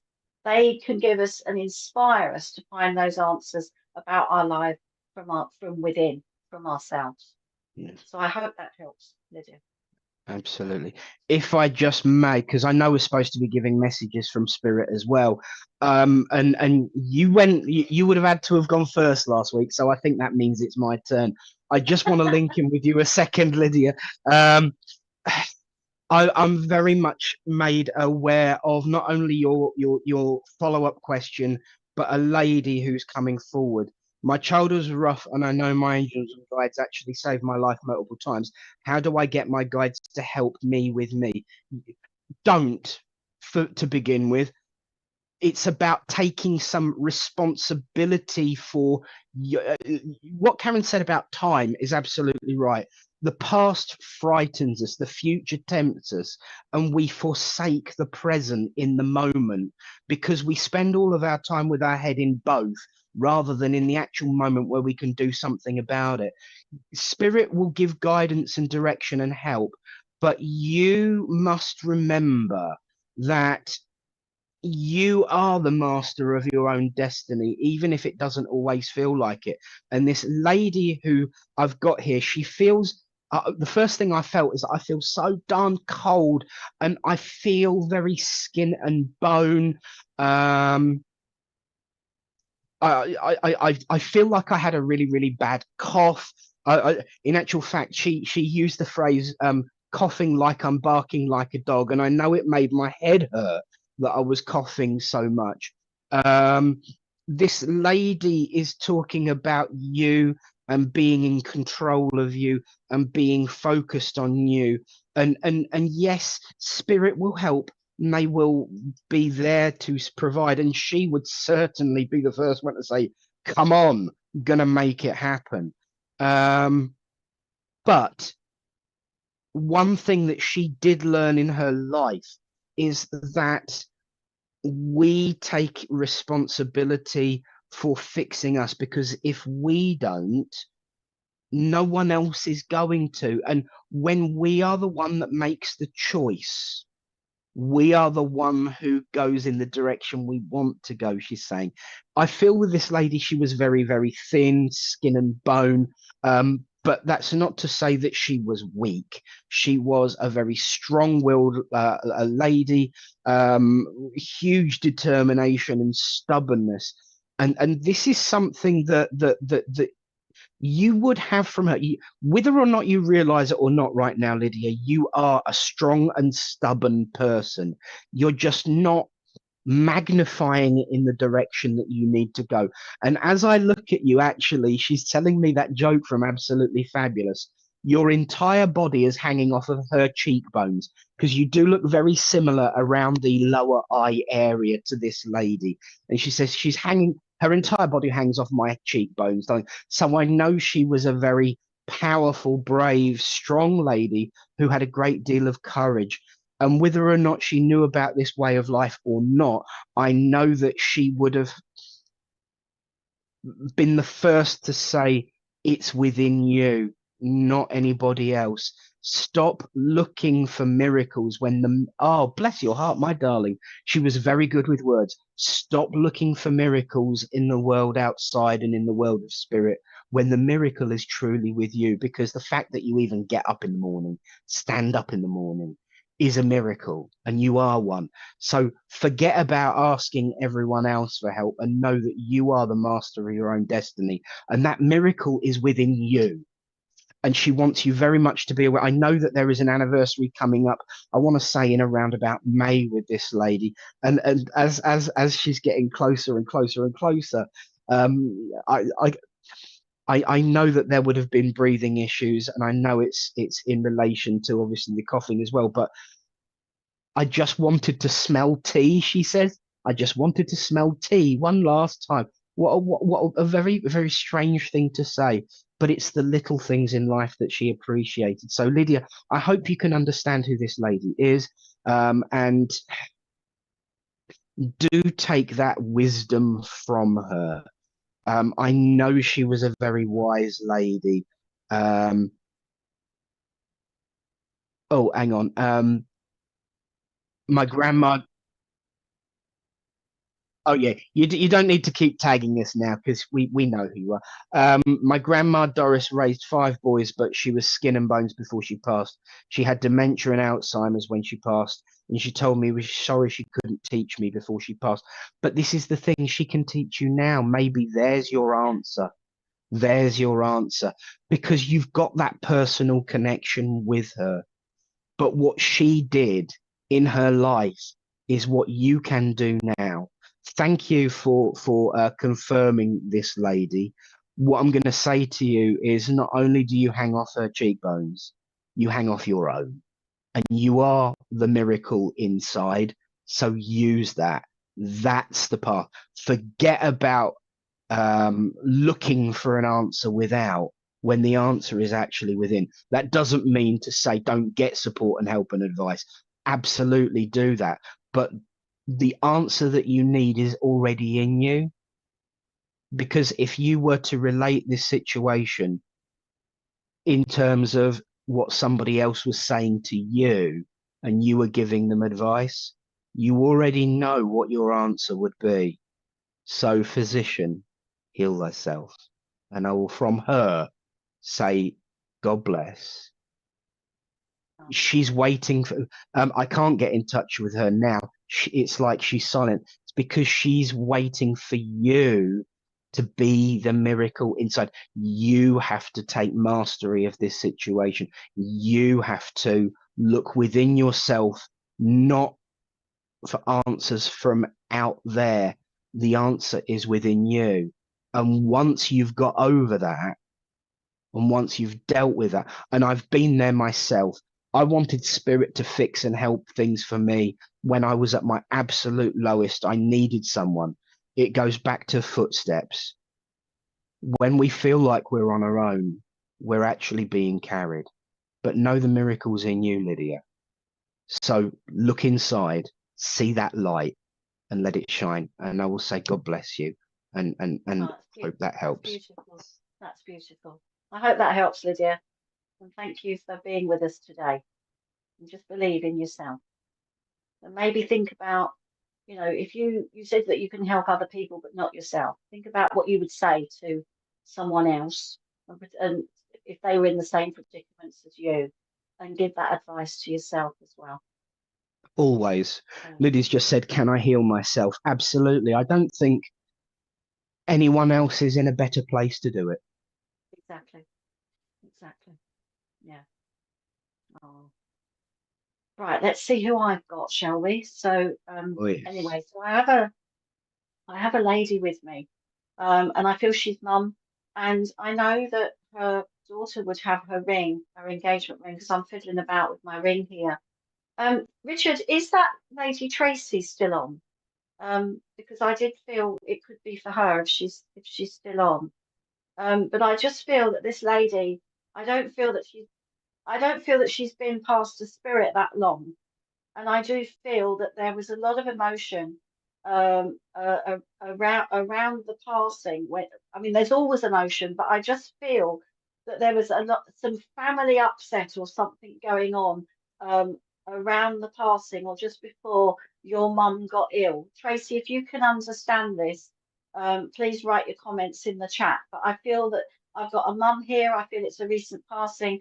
I feel that there is an engagement ring or a very special ring. Oh, you can understand that you have. And I don't know if you're wearing it and you sit and fiddle with it.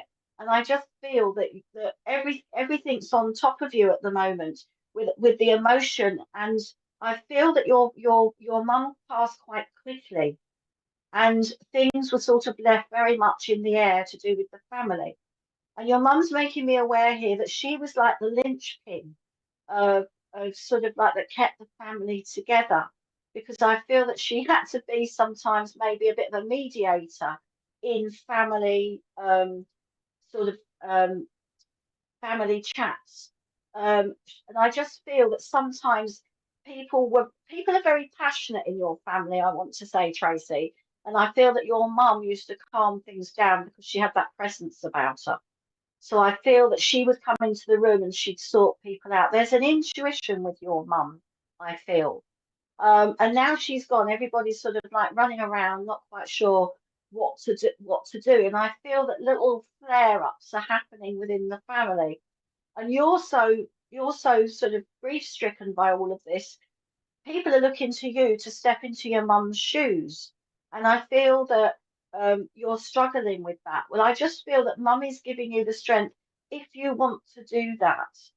Because your mum, I just feel that towards the end of her life, she was very weary, and she still had to sort things out, even when she was dealing with her own illness. And I do also feel that she kept some of the pain and some of the things that she went through to herself, because I just feel that the family, there would have been uproar, because she was just like the linchpin that kept them all together. I hope this makes sense to you, Tracy. If you can let me know, please put your comments out there so that I know where I'm going with this. But she's giving you that love. Right, okay. But would you understand where the family is all over the place at the moment with what's been going on? Because I just feel that she's sort of like she didn't know what was going on in some things, although she had this sort of presence of mind within the family, and I feel that people looked up to her. And I just feel that I can understand why you didn't go to the funeral, but I just feel that now again you have got to get some healing for yourself. And I feel that you need to reach out and maybe to speak to some people, and perhaps go and get some counselling or get yourself sorted. And I just feel that there's this mess within the family is causing you a lot of stress. Would you understand that? Because that's what I feel. And I just feel that your mum sort of, she's just saying, I didn't know. And I feel that it was sort of like she was closed off to certain things that were going on. And also I feel that when she was ill, it was sort of tough for her. And I just feel that she just wants you to believe in yourself. And she's sorry for what's happened in this family, because it's almost as if sort of like a bomb's gone off within the family since she's passed. And also I feel that you're feeling a lot of heartache and a lot of anger as well. And I feel that she's sorry. She really is sorry for this. And I think she feels that she wished that she'd known what was going on. And I just feel that she just wants you to try to pick up the pieces of your life. And now it's never too late to pick up the pieces of your life, Tracy. I know you've been through a tough time. I know that. And it's very, very, life can be really, really hard. But I would say that maybe you need to get some professional help. Us as mediums can bring through the love of the spirit world, and they can bring through the evidence of the spirit world. But we're not professionals in the care that I think that you need.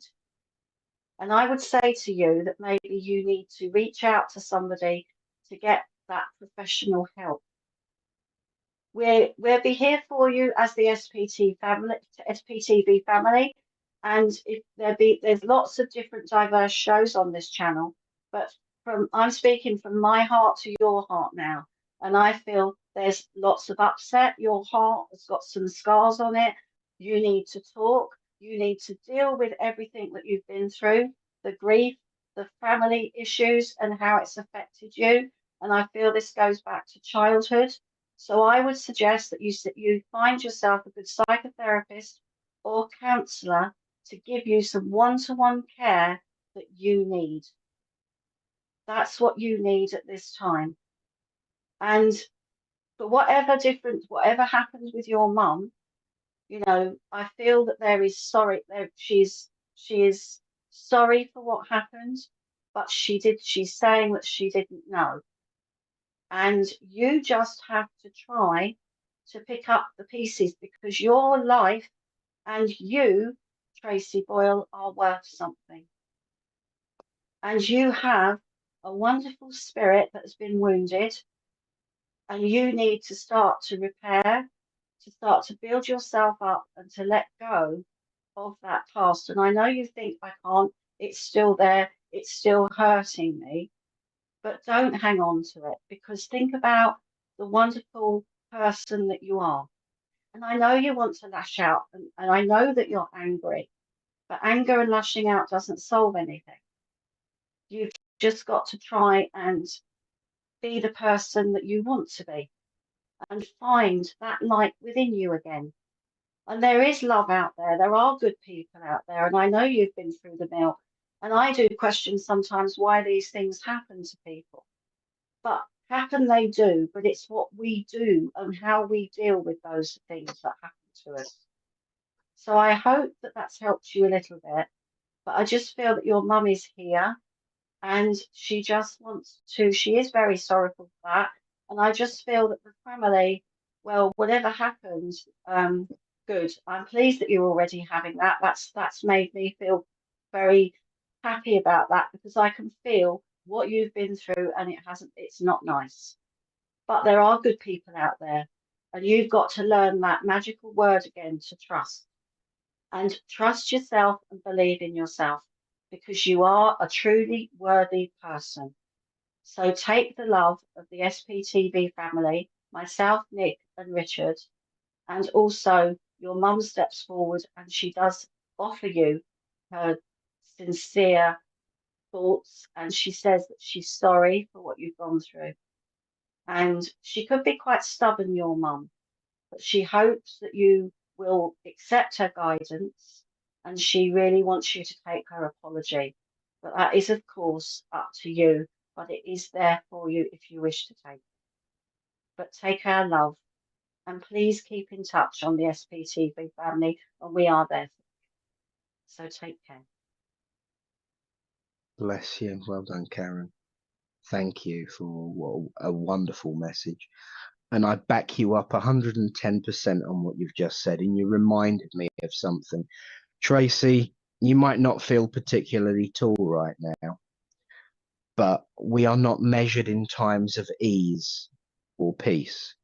We're measured by how tall we are after we've been through the mill, and how high we stand up when we pick ourselves back up, or how tall we are when we survive a battering and are still on our feet. You might not feel too tall right now, Tracy, but to us, you're 10 feet tall.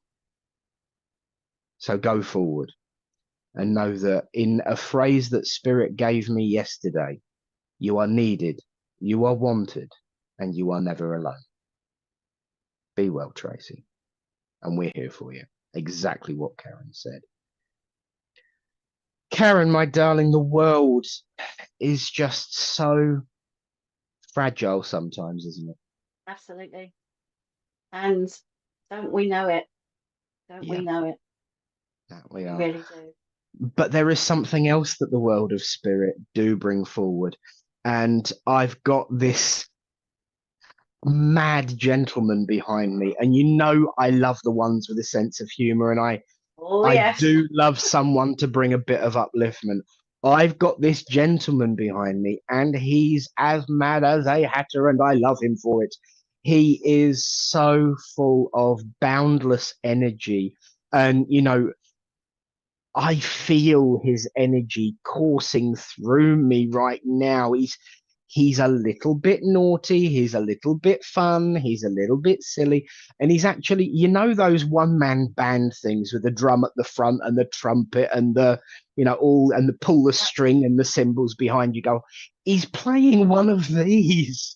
And he's just, it's because he's the kind of gentleman who always wants to bring things up. He never go, here we go.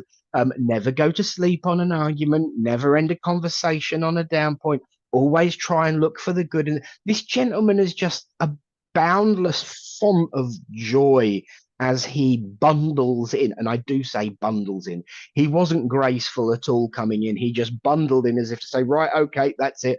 I want to bring some joy to the world. Ironic. Oh, right, okay. The irony of this gentleman is that actually he thought he was a crotchety old whatsit. And he did come across, certainly towards the end of his life, with some very, very heavy, burdensome emotions himself. And I know that he got very snappy and very grumpy, and occasionally he used his humor at the same time and was extremely cutting and a little bit sarcastic. But that's the past, he says. That was to do with my health. Thank you. As he mentions that, I'm being made aware of feeling really disorientated. I'm struggling to speak. I feel like I'm leaning to one side and going really, I'm having to really focus on my words. So I do wonder if there's a stroke condition there. And I do feel like I'm leaning, and I do feel numb all down one side. So I would say this gentleman had a stroke and then got grumpy and crotchety, but there was still that glimmer of humor in there with the sarcasm, because unless you were on the receiving end, it was funny. And he's having a bit of a poke about that, because he's saying there were some people, you know, they liked it and laughed at what I said until they came on the receiving end. But I was always myself, and I've never forgotten my humor and my laughter and my joy. I know Richard said there were some people that could understand this. I hope that I haven't lost all four of you. If there's all four so I've dropped one. The person that I want to speak to is someone who is in need of a boon right now.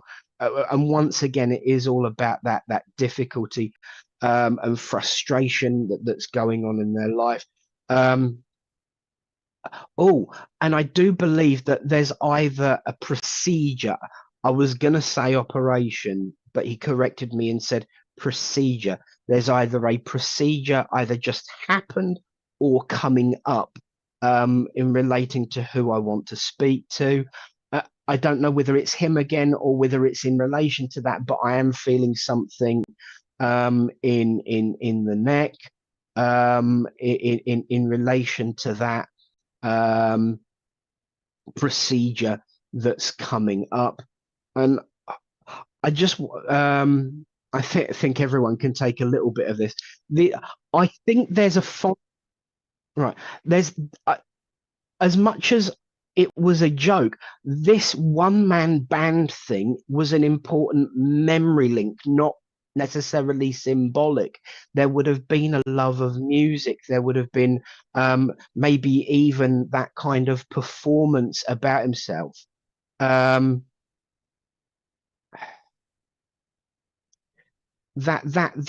one-man band thing was not symbol. The symbol's the symbol. The one-man band thing is very much what he would have done.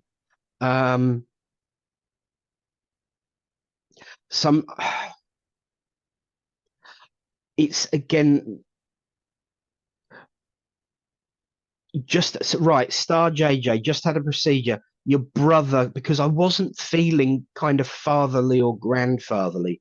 I was feeling something, but I wasn't sure what it was.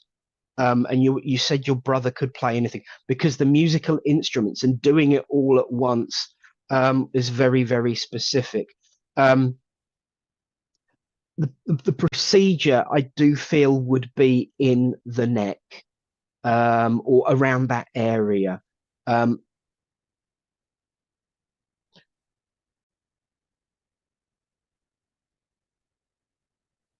Star JJ, I'm looking at your picture and he is absolutely ripping 10 bells out of your hair. If I may work with you on this, gentleman, he's not how he remembers it, but then he'd struggle to.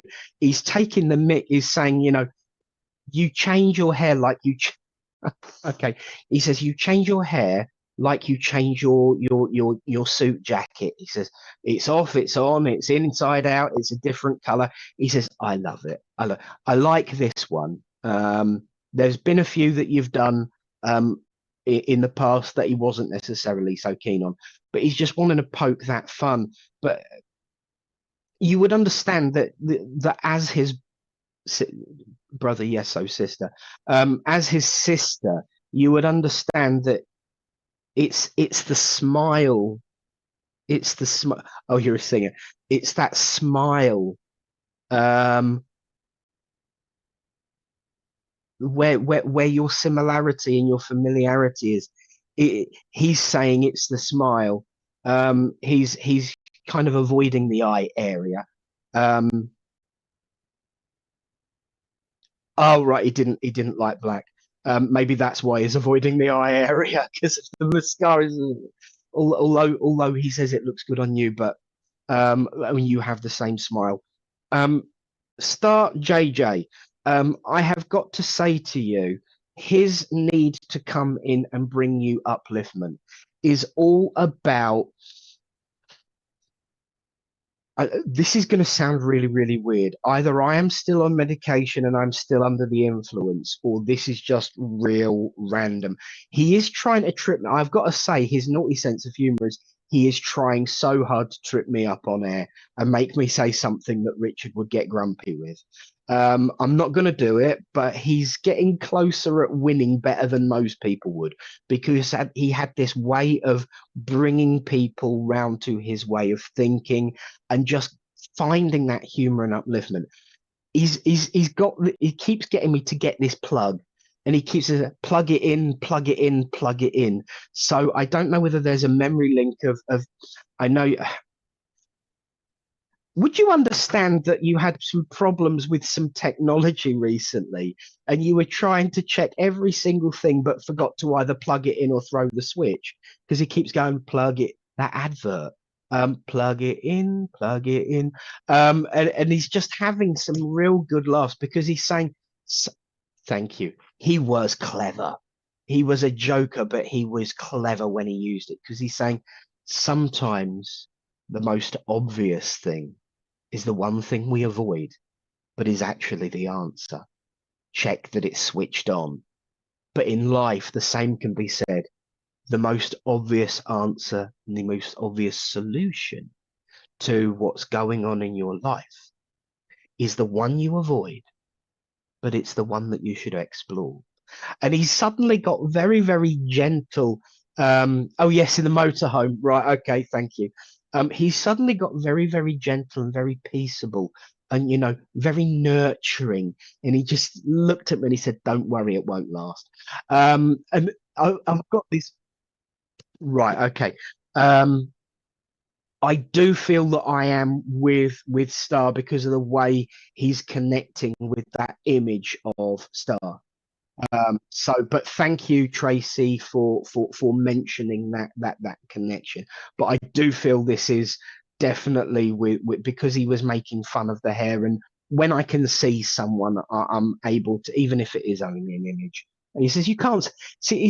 He's taking the mick and winding me up now. He's saying, "You know what?" He says, "You can't see it. It's just a photo." But you know what I mean. And we're now having a conversation, and this is what he would do. He would distract you from the conversation and take it off on a wild tangent, and it's so much fun.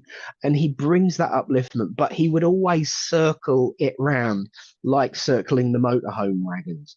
I don't know if that's a memory link as well, but there was emphasis when he said it. But the obvious solution is always the best one.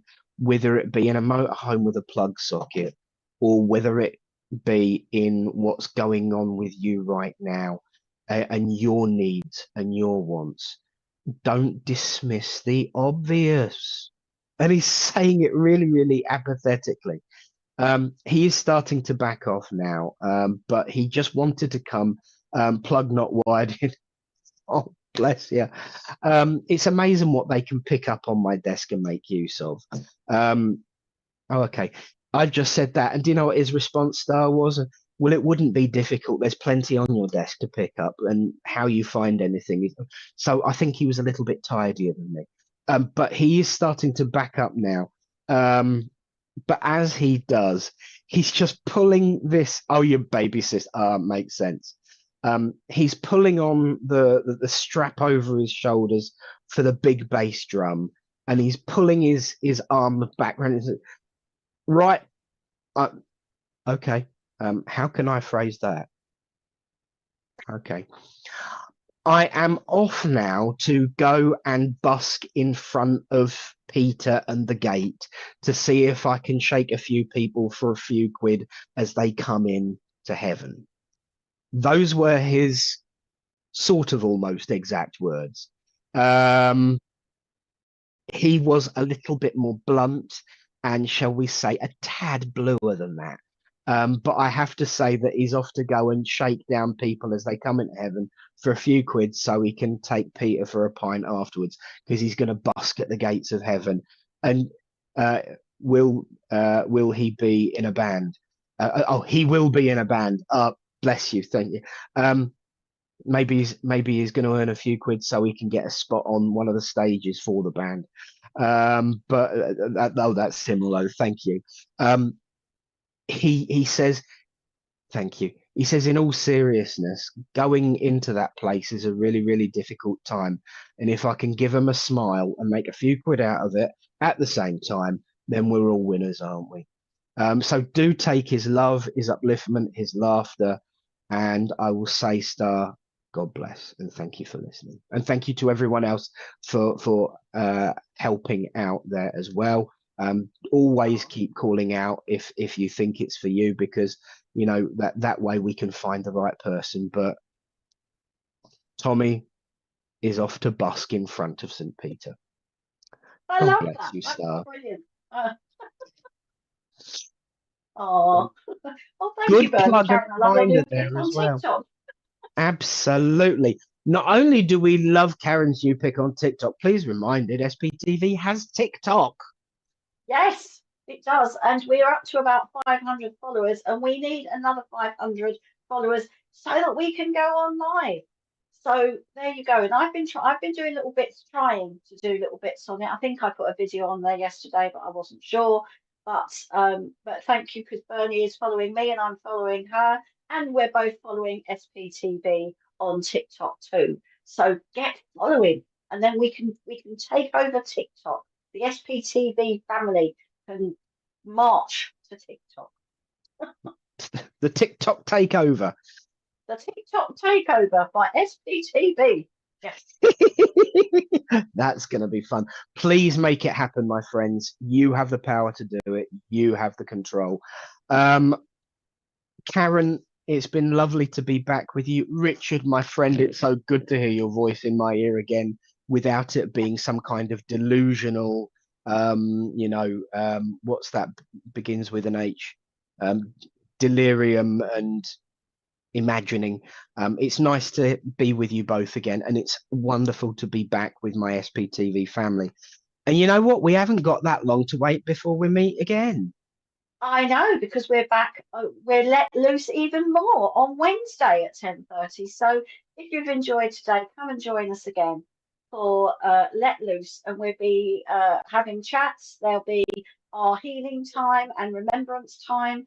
And of course, there will be readings. And I'm going to be doing a reading with a difference on Wednesday as well, because I'm going to be using some philosophy cards to link in psychically and also see who comes in from the spirit world as well. An exciting show, says Debbie Callow. Absolutely. That cracked me up, Debbie Callow.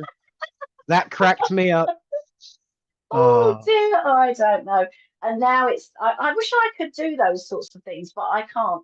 So, but it's just been so lovely to be with you all. Thank you, Nick. Thank you, Richard. And thank you to our wonderful SPTV family.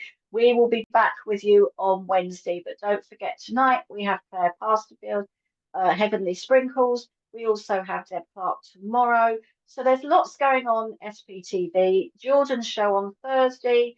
So, oh, Sharon, my friend Sharon. Oh, lovely, lovely to see you. I'm so pleased you enjoyed it. We'll come back on Wednesday for some more mayhem on Let Loose.